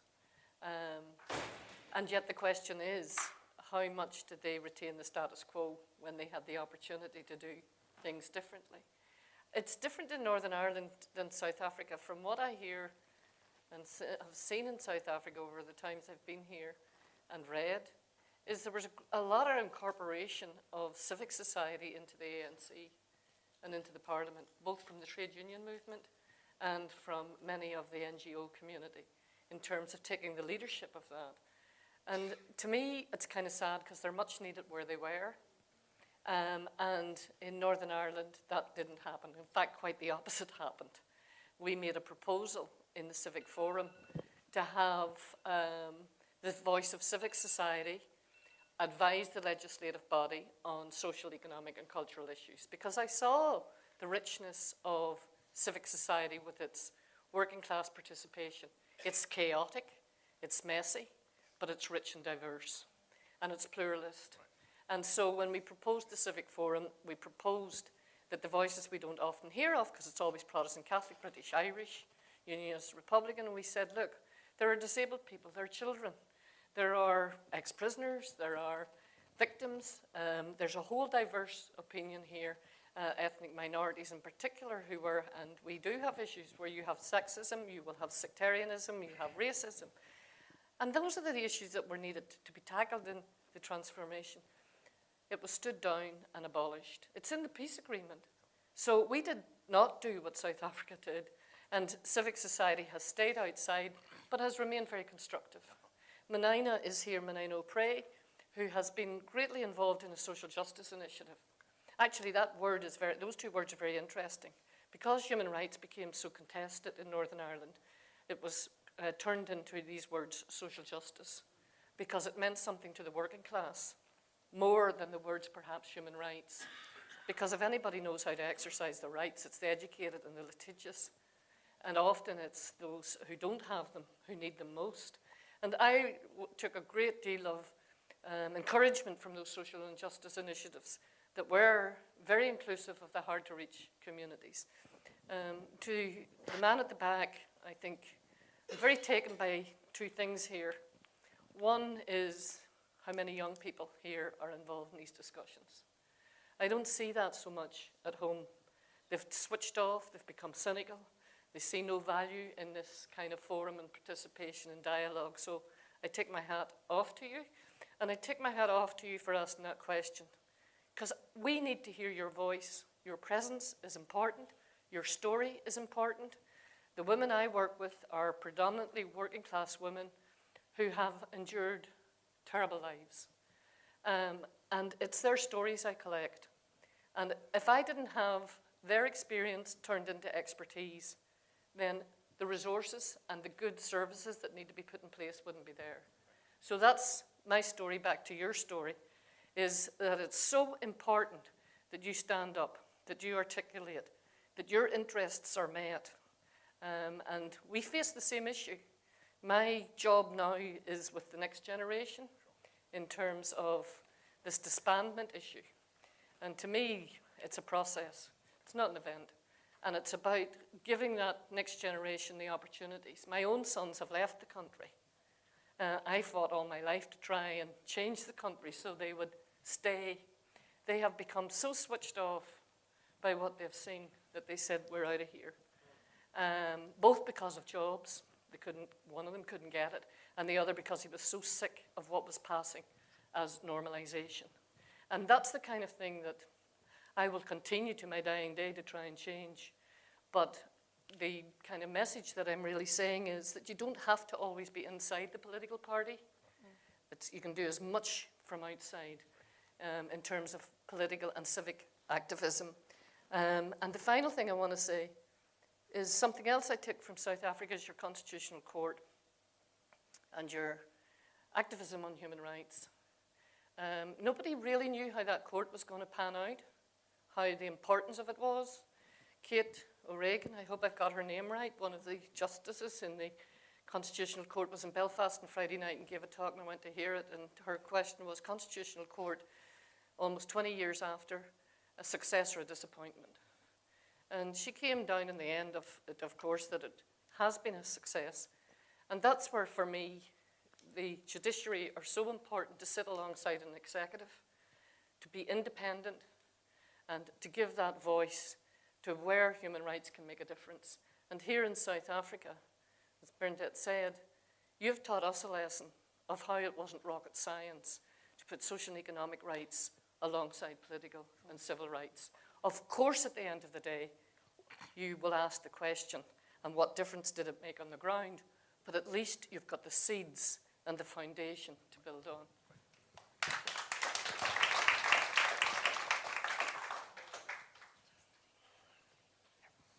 So, thoughts, questions, insights from, and I just, we have about, in the UK, and my question is very quick and simple, I promise. I'm just, because the work that you guys all do is incredible, and actually it's quite inspirational for me, and a lot of things that I'll be taking back to the UK. And I just want to know how, I suppose you guys, what have you put in place to overcome your barriers and your struggles that you're currently facing? I suppose that's a question that I just want to know. Thank you. Good question. Okay. My name is Mosuli. I'm from Ingulego in Mind and Labour Community Media from Forum. I wanted to talk about building movement because it's a very interesting subject because many movements collapse because of sustainability. What I think is a movement can only be built if it has a legit struggle. For example, you cannot say you can collapse TAC because you've got treatment, because they also have a duty to fix the broken system within the health system. You cannot say you collapse, for example, equal education, but they also have a duty to monitor the education system that is not adequate for our people, where there's no computer labs and everything within the school system. Also, the other thing that I wanted to talk about is when we talk about mobilization, we're saying we need to mobilize community, we need to mobilize activists. But also we understand how the state is brutal to our own people. I think this is the other thing that we need to look as the people who advocate for democracy and as the people who uplift the constitutionalism, Yonela, on that part. Also the other thing, lastly, we experience it even to Rosma's fall. Students were mobilized. They were struggling and advocating for legit struggle. But we know how the police respond. So these are the critical things that we need to look as an activist, rather than to sit back, because we also know that freedom and democracy is not for the privileged. It's for everyone. Every citizen must enjoy freedom, must enjoy democracy freely. Yeah. Thank you. So there was a question directed at you that was that probably we don't have enough time for, because it's probably an entire session on its own. But if you want to take just a slice of that around the role of constitutionalism and sort of how it impacts us, but just keep it tight and short, because there's no way we're going to get an answer that's going to meet that entire question. Thank you. Yeah, I'm going to be as brief. I wish Yanela could have asked that question. It was going to be much more clearer to me as compared to it being read. I think when it comes to constitutionalism, a lot of people who know me, I'm very wary of throwing terms, and I'm very wary of using theories to explain our struggles. I'm rather a person who wants to understand our struggles and maybe use theory to explain them a little bit better. But if we talk about constitutionalism the way we all speak about, personally, I'm grateful in our current context that we have a constitution that speaks to all the rights that we should have as South Africans, that speaks to all the human basic rights. The question of whether they are made real or not is a second question, which we're trying to advance. And I feel like in our context, a lot of the work that we're doing, we already have a foundation to advocate from. And again, we're fortunate for now that we still have courts that are very efficient in enforcing our constitutional rights. And so that balance for me is one of the tools that we have as activists. But I think it's also a balance that we need to be aware of, because the more we use it often, the more we abuse it, the more we're going to kill it at the same time. We've seen how our ANC government has targeted the key independent institutions because of the very same role they have in advancing our constitutional rights. So in a way, as a document and as a vision, I'm still a constitutional baby, because I was born in 1989, and that's all I know. And I think secondly, there was a question around the continent. And I think this is I wasn't sure what the question was asking, but I've realized that as South Africans, we're very arrogant about our position in the continent. We're very arrogant in where we are as a country. We're very confident around how far we've come. And so a lot of our struggles aren't located in the whole continent. They are all South African. And I think that's where we need to change, because if we're talking about broader global politics and policies and political economy, we can't do it as South Africa in isolation. We need to talk about the whole continent. And I think I've been inspired to hear over the past week about how activists that are even in high school, how they engage on what is happening in Zimbabwe, and the in-depth discussions that they're having around what's happening in Zimbabwe, in Uganda, sometimes a lot of people working on LGBTI rights and how they make us understand some of these issues. And I think as South Africans specifically, we haven't done a lot of that. A lot of people, when you engage with activists from outside South Africa, they actually have a good sense of what's happening in our country, but we're not paying that in return. And I think there needs to be a combination of the different relationships in building that. That's right. Yes, South Africans haven't been very reciprocal with other struggles historically. And I think we need to be much better about that. With ours, you were pretty good. No, I want to just elevate a couple things related to Pan-Africanism. I didn't quite also grasp the question, but I just, I look at some of what is taking place on the continent in terms of emergent networks that are Pan-African in nature, and I'm in awe.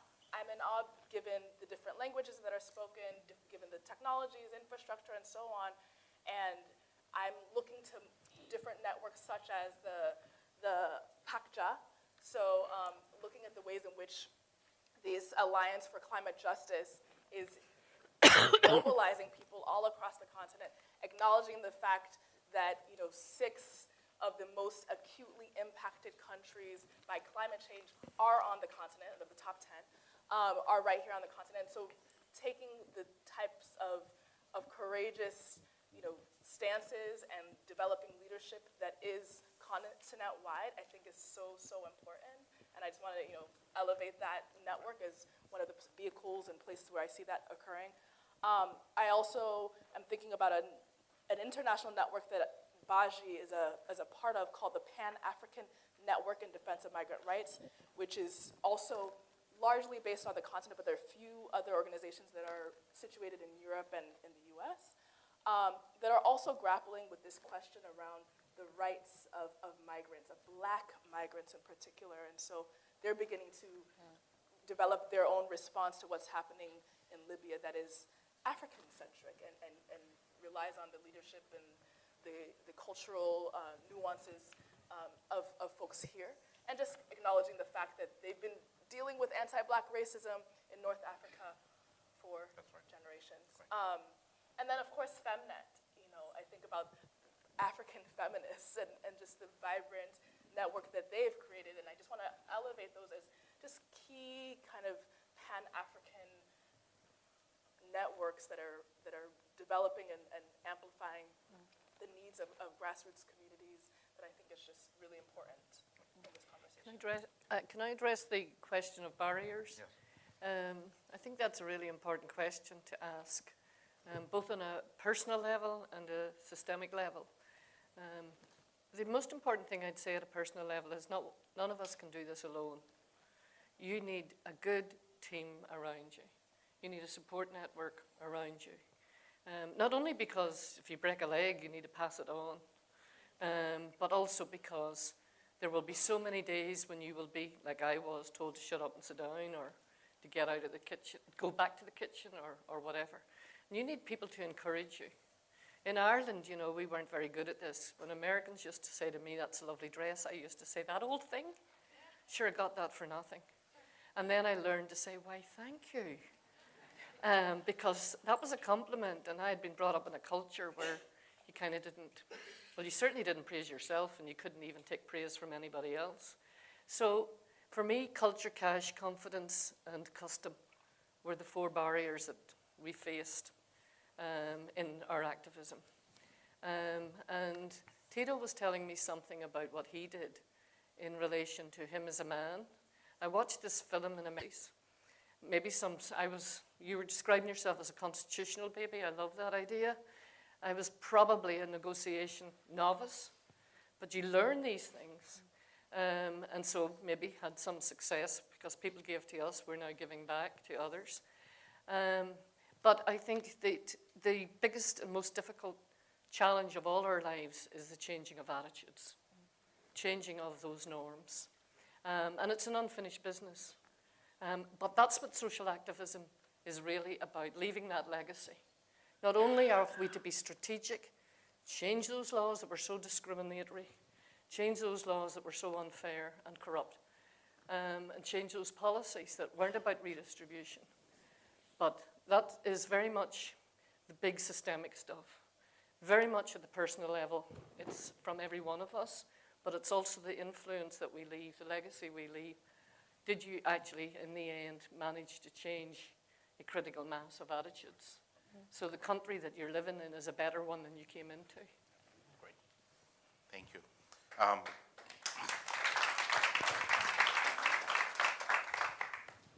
I also understand the question that was back there about brutality and more broadly repression. And I think it's one we're all grappling with around state repression, whether it's economic, whether it's violent, whether it's police. And I think all our panelists here have sort of alluded to some of these questions of repression.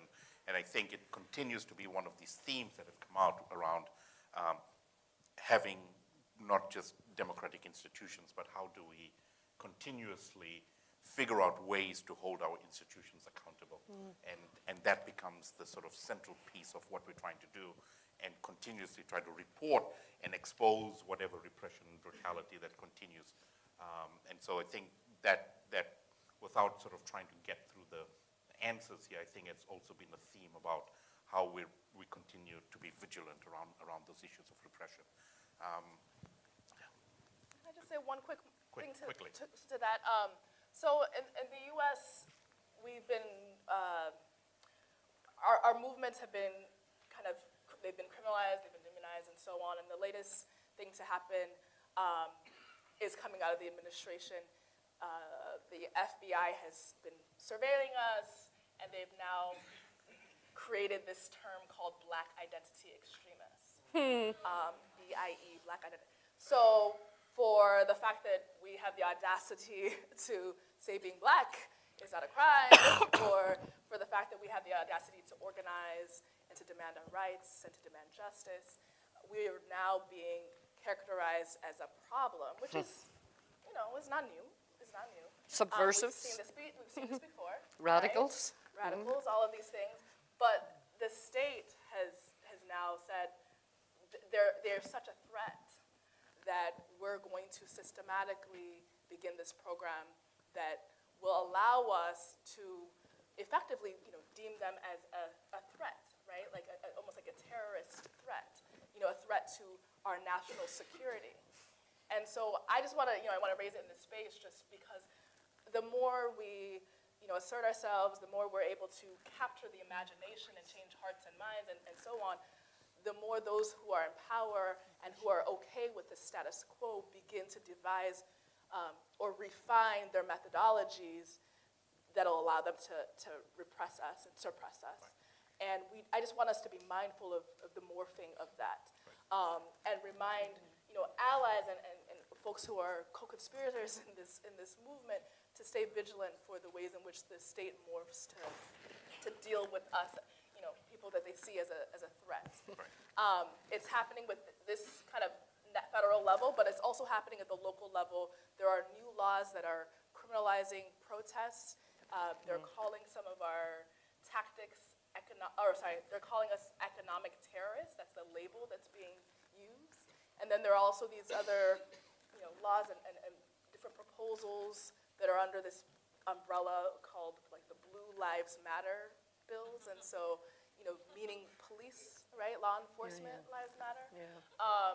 And it just is used to obscure what is really going on, the conversation that we're trying to have, and the types of programmatic shifts and cultural change that we know needs to happen. But there are these emerging, laws, policies, and different things that are happening at the same time that just really cause a lot of confusion, and they distract, and they ultimately undermine our movements. And so I just want us, as a community, to understand the ways in which repression is morphing and is being codified as well in the name of national security. We have a little bit of time to take a few more comments and questions, and then we can sort of wrap it up. So my name is Nadine Hack. I'm one of the organizers of this Global Citizen Circle Social Change Initiative Circle, and I'd like to ask the cameraman, rather than staying focused on me, would you please span the entire audience while I'm speaking. Because I really would like to make a point. While there are 60 of us who came from an international delegation from all around the world, many of whom happen to be white like me, we made a very concerted effort that the other 80 of you who are in the room ranged the full spectrum from Khayelitsha students involved with the equal education movement, to township activists, to heads of local organizations, because one of our firmly held beliefs is that we learn from each other. So we're not here to teach you, we're here to learn from you. We're here to engage with you. And your voice, as Monica, Opal, Pumisa, and Heaton has said, is every bit as important as any voice. So we hope that in the course of our shared discussion here, and then when we move into our dinner discussion around small tables where there'll be at least one student at every table, at least one SCI fellow at each table, at least one GCC international delegate at each table, and mostly local South Africans, to know that we are going to take to heart what you teach us. And we also, as Opal said, want to really stand with you as allies, not to dictate to you what you should do or how you should do, but for you to tell us what you need and how you'd like us to stand side by side with you, taking your direction and your insights, because that's the entire underlying principle of these circles, is that everybody can learn from everybody. And so we don't just think it's the elders teaching the young people. We believe the young people can teach the elders as much, possibly more, in our changing world.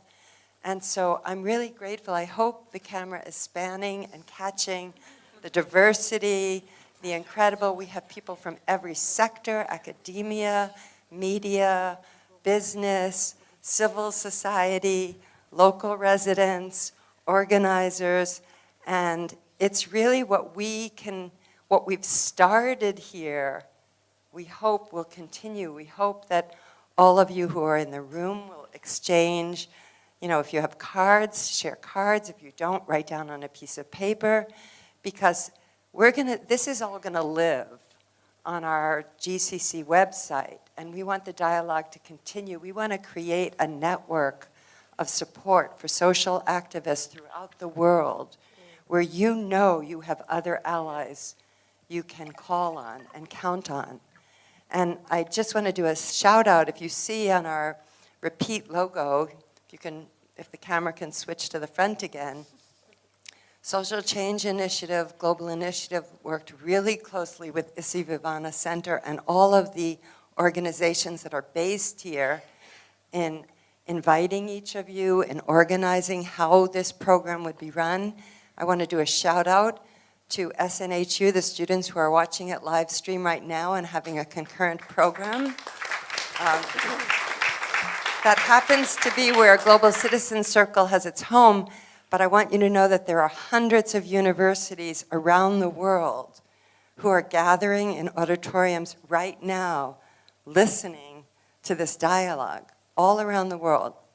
So I hope that you will leave here feeling that there's a connection. We believe that programs don't change things, but people change things. And so if we can all walk out of this room feeling empowered as a change maker, then we will have accomplished our goal.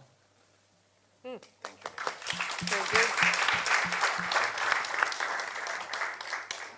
Sabu, could the microphone go to Sabu, please? Thank you. Hello. Amandla. Here you are. Welcome to South Africa. Thank you very much for such a powerful insight from our presenters. My name is Buz Gote. I come from the Shared Dwellers Movement, or rather the Slum Dwellers Movement, Abahlali Basemjondo.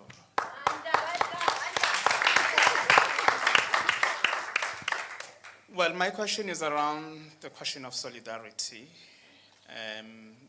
I would want just to put this on the panelists. Your views around solidarity, has it worked? How can it be made to work more effectively, both at the national level and maybe international level? I mean, the real solidarity, not solidarity in words. I'm saying this because often many of us are organizing under difficult, really difficult conditions. Thank you very much. Thank you. Good question. Thank you. Thank you, Sabo. I think that's a Oh, yeah, please, can I ask something? My name is Alta, and I work right here where we're sitting in the Bertha Movie House. Monica, you were talking about the importance of stories. So some of it happens in our library with Jongi, with community and books, and here it happens with community and movies. And yeah, I'm so happy to host you all here.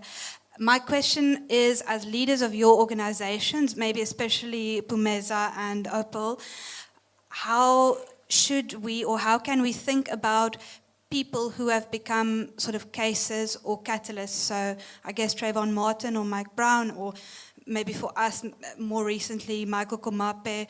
How have you dealt with these things where they've, you know, like driven us into action, these people, and what has happened to them, but almost always it's out of deep and painful tragedy, and how did you make them be not just a case and a social movement, but keep them, you know, the people that they are?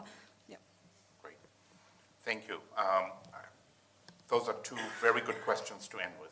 And so what I would like is for each of you to just tackle the question of solidarity and the final question very briefly, and then we'll just sort of finish off. Yeah, I think those are very important questions. I think the question of solidarity, the question of whether it has worked, yes, there has been challenges of it not working, but whether it's necessary, and I think we all agree as activists that it is necessary. And the question is finding ways of making it work. I think a lot of the times when movements have not partnered, but when they've both been part of creating the strategy, I feel like that resonates better with members than when we talk about solidarity at a leadership level. So, for example, when you get members of one movement to understand and live the issues of another organization, I feel like they better understand the linkages as compared to when we talk about supporting each other on key moments. The second question I think has made struggles when it comes to coordination is we try and create moments that don't exist. What do I mean by that? We try and imagine that the moment is right for us to unite, we'll have a mass movement across the country, we'll riot against either be it safety, be it police violence, be it urban land, but we're not doing the work. And I think the work for me is about building our grassroots. It's about building our work. It's about educating, organizing on the ground, and getting our members to actually understand the linkages. And I think that's a continuous struggle of building movements. And as much as we build our branch structures, we also need to build our partnerships. And partnerships need management. The same as in a relationship, you need to invest in making a relationship work. If it doesn't work, then there's going to be breakups.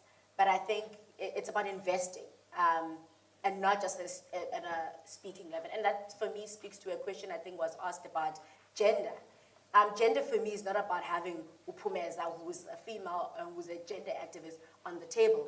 It's about translating it to the right. Are you creating the right structures to make sure that women are able to rise up? Are you creating the right platform that women are on the table, not because they're women, but because they're the right people to be on the table? That's how you empower women. And that's also how you build partnerships, that we talk about it, but we're also doing work on the ground. Everyone else might not see that we're actually in solidarity with each other, but if we know that our work contributes to each other. There's no point of me duplicating a campaign that is done by somebody else, because that same campaign is going to speak to the needs of the constituency in which I represent. And so that's where strategy, and that's where utilizing the resources that we have in a way that's to the broader picture. And the last question, I think, about, and I think when I started, the question about case studies. For example, Michael Kumape is, as a child, the child died. And we need to be very sensitive to the fact that, yes, there's a person here who had died, and there's a family that is grieving. And there's a family that, yes, we understand why it happened or how it happened, but they're grieving. And as activists, we, in a sense, as much as because we're exposed to some of these issues so much, we get angry rather than be empathetic to the families. And I think for us, as ourselves, we need to be aware of our position as activists. For example, we have organizers that meet families that are in a week that have either had children killed, or they find their children killed and they cut into pieces, or rape or murder. And we don't take care of our own selves, and therefore when we deal with communities, we actually traumatizing our own selves, but also not understanding the psychological implications. It's also that goes with the history of, I would say, Black community, or how we relate to mental disorders or psychological challenges. But every time, and I think this is throughout the organizing in Khayelitsha, and I think lessons from Treatment Action Campaign, is that every time we have an opportunity, when there's a tragedy, when there's a case study, if you want to call it like that, we have an opportunity to link it with the broader systematic issues. If there's a murder of a child because that child fell into a pit toilet at school, it is our responsibility to link it to why there was a pit toilet at school in the first place. Why is that pit toilet not serviced? How was a child of that age able to go to a toilet of that nature on their own? And what is everyone doing about sanitation infrastructure in that community and also at the schools, and be able to hold each other to account? Because I feel like campaigns have much more power when you link it to real struggles, and that's how we're going to change the systematic issues. And the last thing, I don't know if we're going to, and I think for me, organizing is, and I think this speaks to campaigns and strategy and solidarity and partnerships. And I think someone spoke about, someone at the back spoke about leadership in the movement. Organizing, whether we organize today and we'll get what we want tomorrow, but we need to always remind ourselves that when we organize, we empower ourselves. We organize to empower ourselves, that we might get what we want tomorrow, but if we don't get what we want tomorrow, and the next day we may be able to get a much better transformation.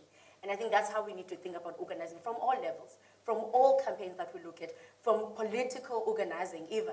And how do we build institutions? We must first build ourselves. And how do we build our communities? We must first build ourselves. And that's how we're going to develop strategies. And I always sit in awe when I look how hard people organize on the streets. When you see 1,000 people on the streets, you must understand the blood, sweat, and tears that people had to go through to get those people on the streets. But you must also appreciate the investment that those activists actually invest in the community, and the empowerment that it gives to communities.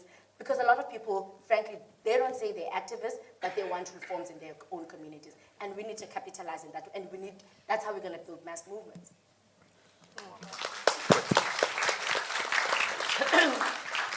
The people at the back may not see what's happening here at the front, which to me is solidarity. Can you show me what you're doing? They're doing this, and to me that is when they agree with something, that's solidarity. And we wouldn't know that if you didn't do that.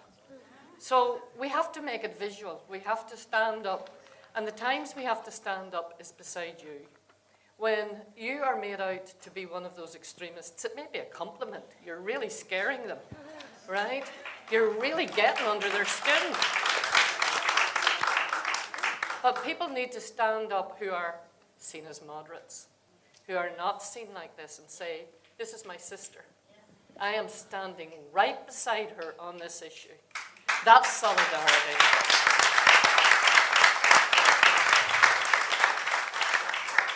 And the times when we're discouraged, the work you do must be tremendously hard and you must get burned out.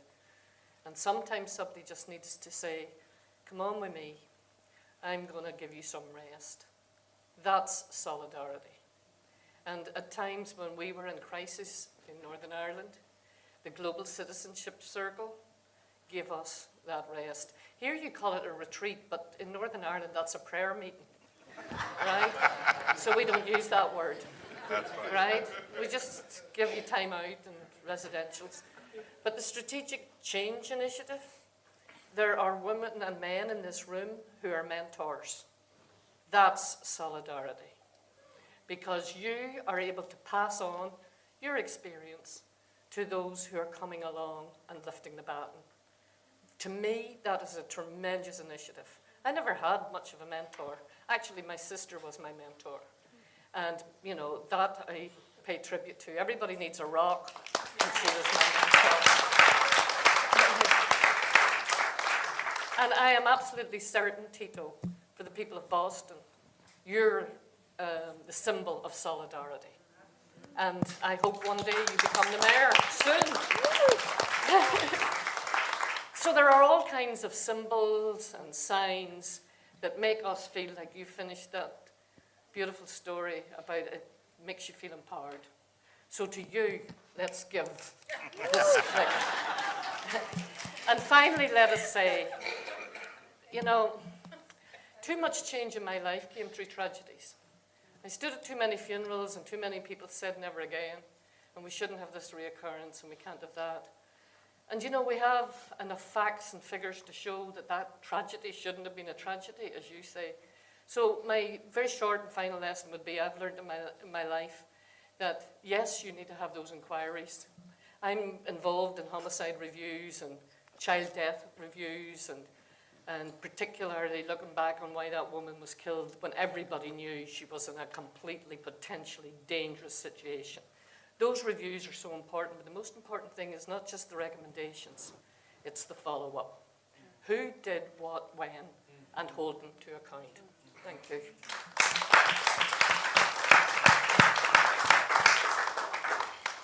Well, briefly, ultimately I believe that people of conscience are the majority. We are the majority. I believe that we have the power to transform our world.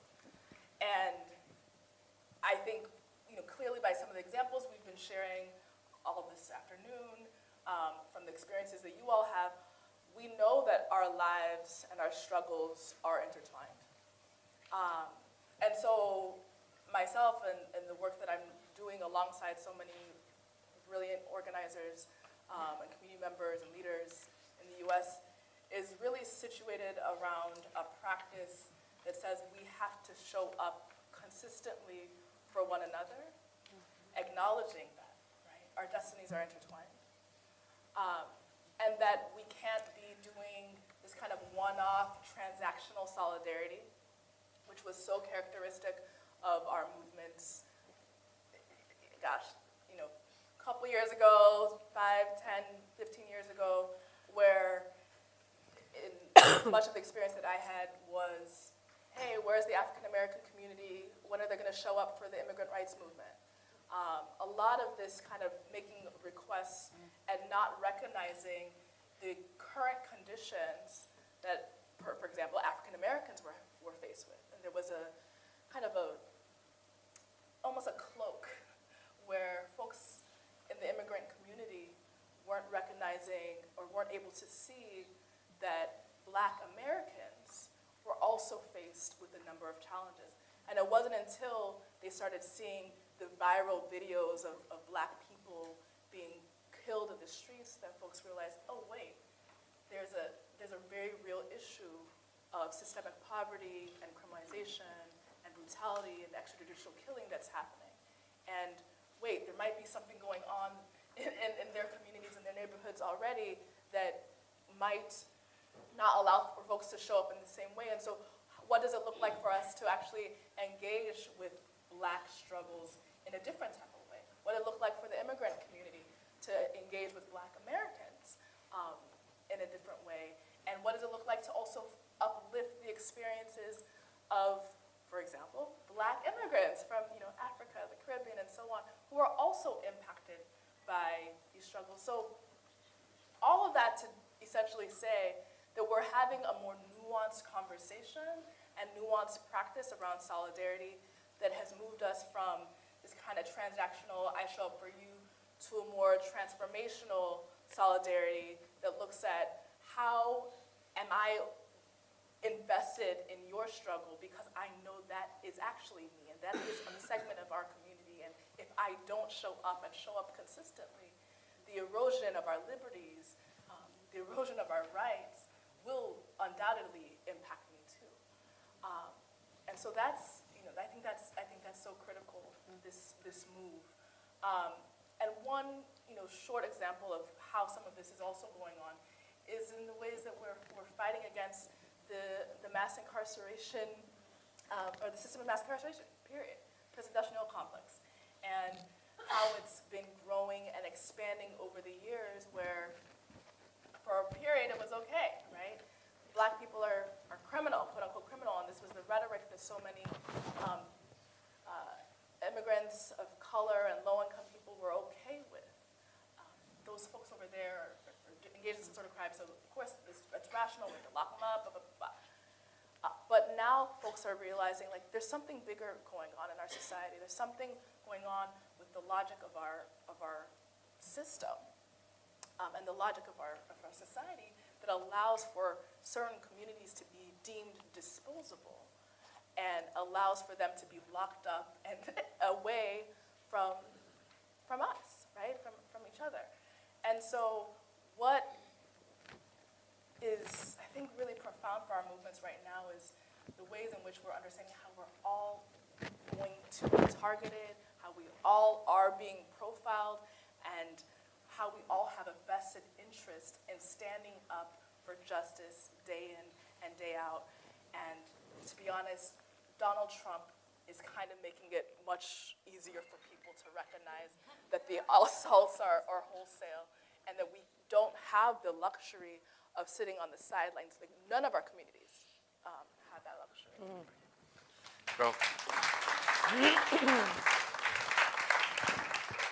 Well, lots of food for thought that we hope will continue as discussions when we all break over to the hall for dinner and at our table. So I hope that this is a beginning of a discussion. So please join me in really thanking you. Well done. Well done. You are amazing. You're amazing. You're a real inspiration. You are the next generation, you know that. Thanks. You're the leaders of what?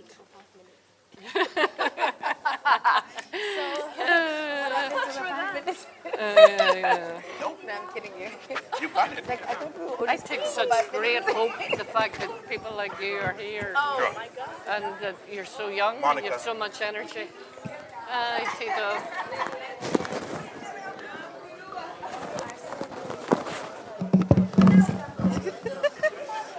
Oh, that's thank you. Pleasure.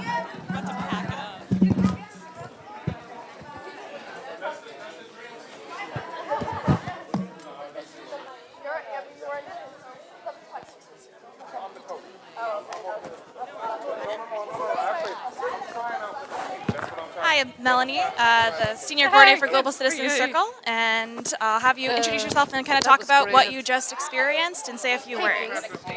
My name is Queen Tetra. I'm part of the Social Change Initiatives Fellowship Program and part of Masitandane based in Johannesburg. It was an important discussion, and the idea that they have an all-women's panel from countries with such a deep shared history that is in so many ways invisible quite you know, what's something to happening have in to the pick it up again US, after he growing left, from you the know. experience of Black Lives He's Matter, what's gone. happening in South Africa post I was just saying, I'm 1994 glad that he didn't democracy, avoid and your question. somehow finding ourselves Because in it a was such social an and important political one. crisis And we, moment. it takes a much And as well, longer what happened time in Ireland, on the that is geopolitics. not Yes, necessarily but a I'm only struggle here, that is you guys are understood. up on the other The fact that they side, don't even have a and I'm down on government the at Cape the Town moment, side. like represents Yeah, many yeah, ways so we're, of the challenges of like well, we'll stay in relying on a touch here. I'll system give that you my provides card. a structure and then it I guess I completely have it here. collapses. And what does it do to like the poor and working class people? One of the most interesting Just a things I Saturday. found, I found the entire thing interesting, but how, for instance, if you think about the setting up of institutions like the United Nations to create a universal declaration on human rights, and yet the social and economic rights are like some of the most, seems like, unattainable rights of all, and yet they cause not only divisions and fragility in relation of how we build movements, but also in relation to really what is that aspiration of real felt full enjoyment of human rights and the achievement of social justice. So a very useful and important conversation that certainly I know in the movements where I work, it's like an ongoing conversation of not only reflection, but also of thinking where to and how to. Thanks. Okay, my name is Sharani Kambaram. I work with Lawyers for Human Rights. And I think, I agree with Pumi. I think this is an incredibly important conversation. I think what's more important is that it's across borders, it's international, and we can all learn lessons because global capitalism is organizing itself against poor people, dividing and causing mayhem in the world, and we have to start getting organized across nations. And the key here for me is we can see the power we have in bringing our struggles together, in struggles for unity, solidarity. And, I can't help but feel at the same time quite sad at the enormity of the suffering that's taking place, particularly against black people internationally. If you think of migrants in our country, we have institutional xenophobia against black migrants coming into our country, similar to what's happening in Europe and America. And I feel quite despondent, but this has made me feel very heartened that and what's really critically important for today is the voice of young people. Thank you. Thank you. Right, let's see if we can find a few more people. Would you like to make a comment about what you just experienced or say anything? Yes, I think this is a very important interaction for particularly young activists in South Africa because we need space for them to be able to hear other people's stories because they have a huge mountain to climb in this country, and particularly in this city. So I thought that what we heard this afternoon is very important in terms of moving forward so that they know that there is support out there for their activities. That's amazing. Thank you. Thank you. Thank you very much. Perfect. Ready? Would you please introduce yourself and share some thoughts? My name is Nelly Ortiz. I'm from Nicaragua.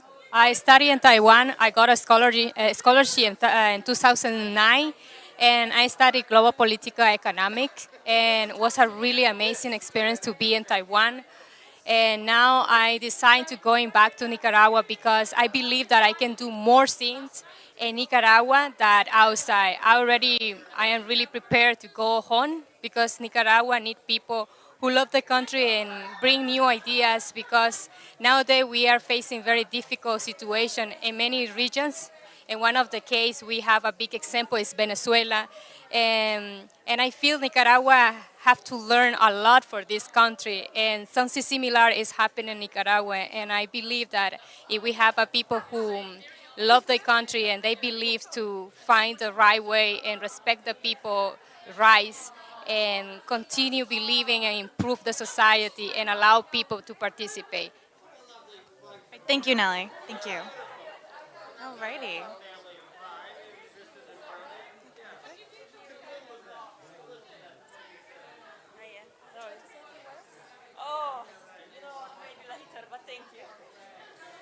Well, thank you very much for watching. Oh, perfect. Actually, we have a special treat, Tito Jackson, who just actually ran for mayor of Boston. He'll come over and say a few words on his thoughts. Perfect. All right, Tito, I'll let you take it from here. No, so I feel very empowered. In particular, listening to these powerful women really school us on the need, in particular, for solidarity, but also to be very, very thoughtful and proactive about the inclusion of women and in the structures that we are putting forward.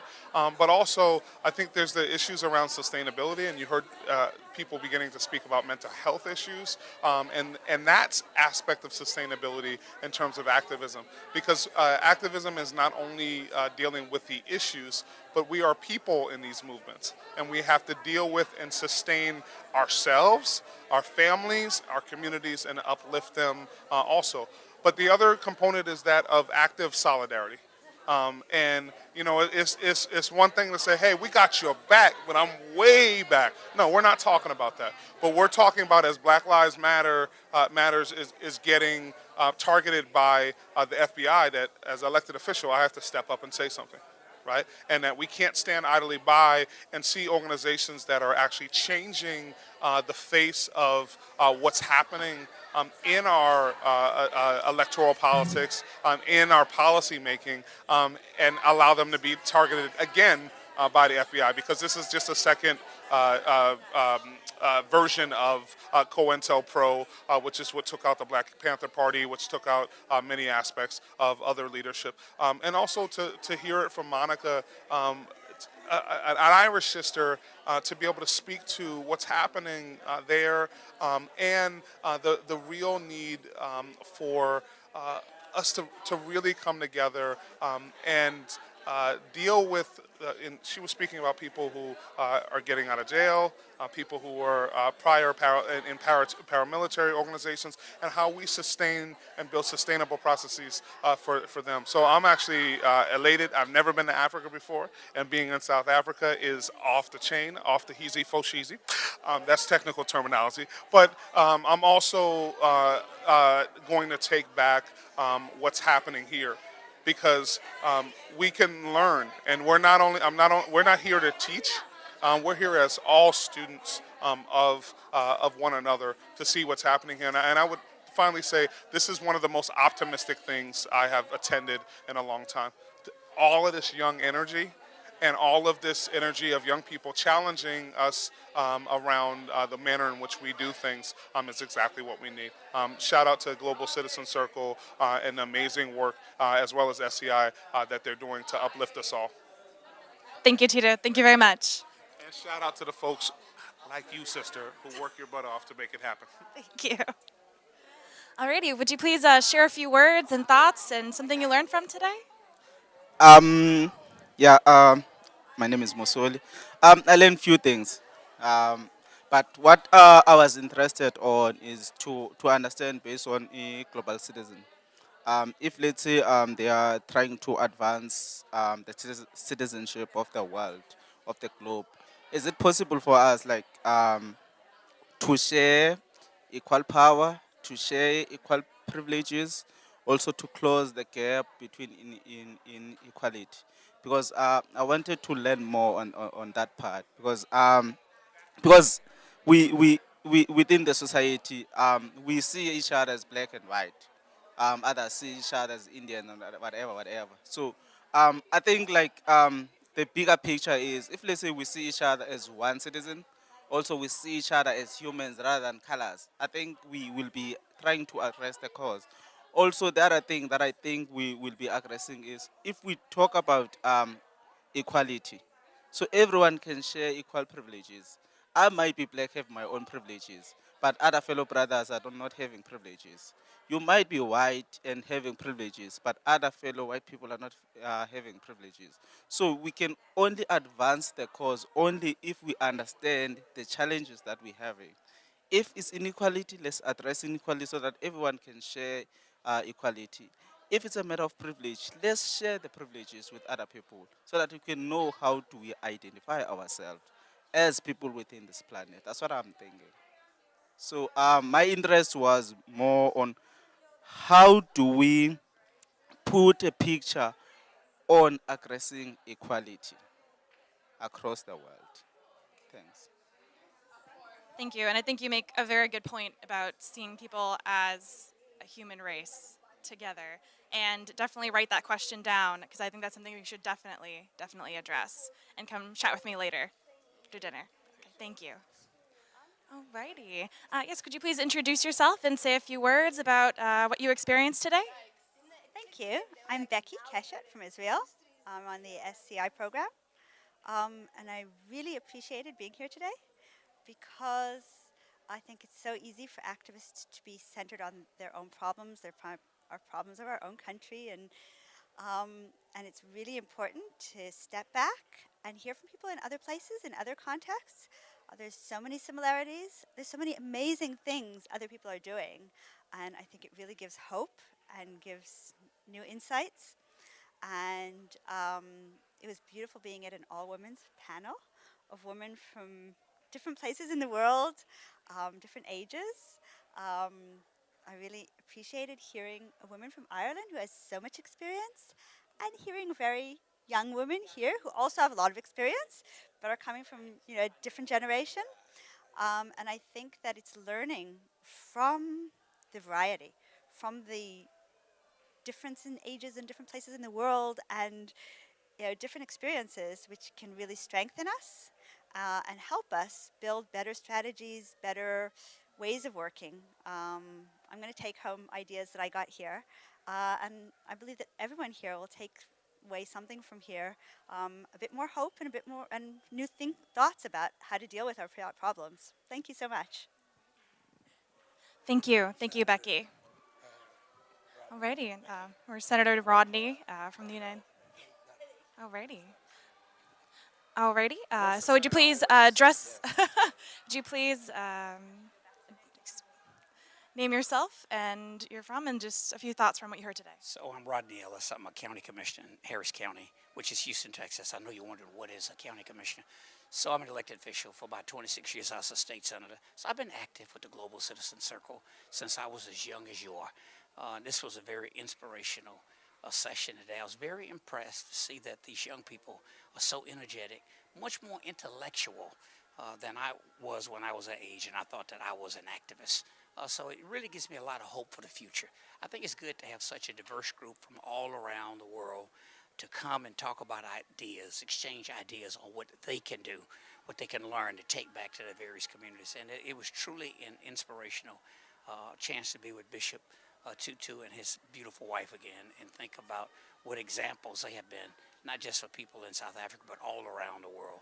And it reminded me of how fortunate I was to get to know him when he and Winnie Mandela were making the rounds throughout the United States. And I thought about names like Alan Bosak and other icons of the social justice movement here in South Africa, and how far they have come, and also think of and reflect on how far they still have to go to get things right.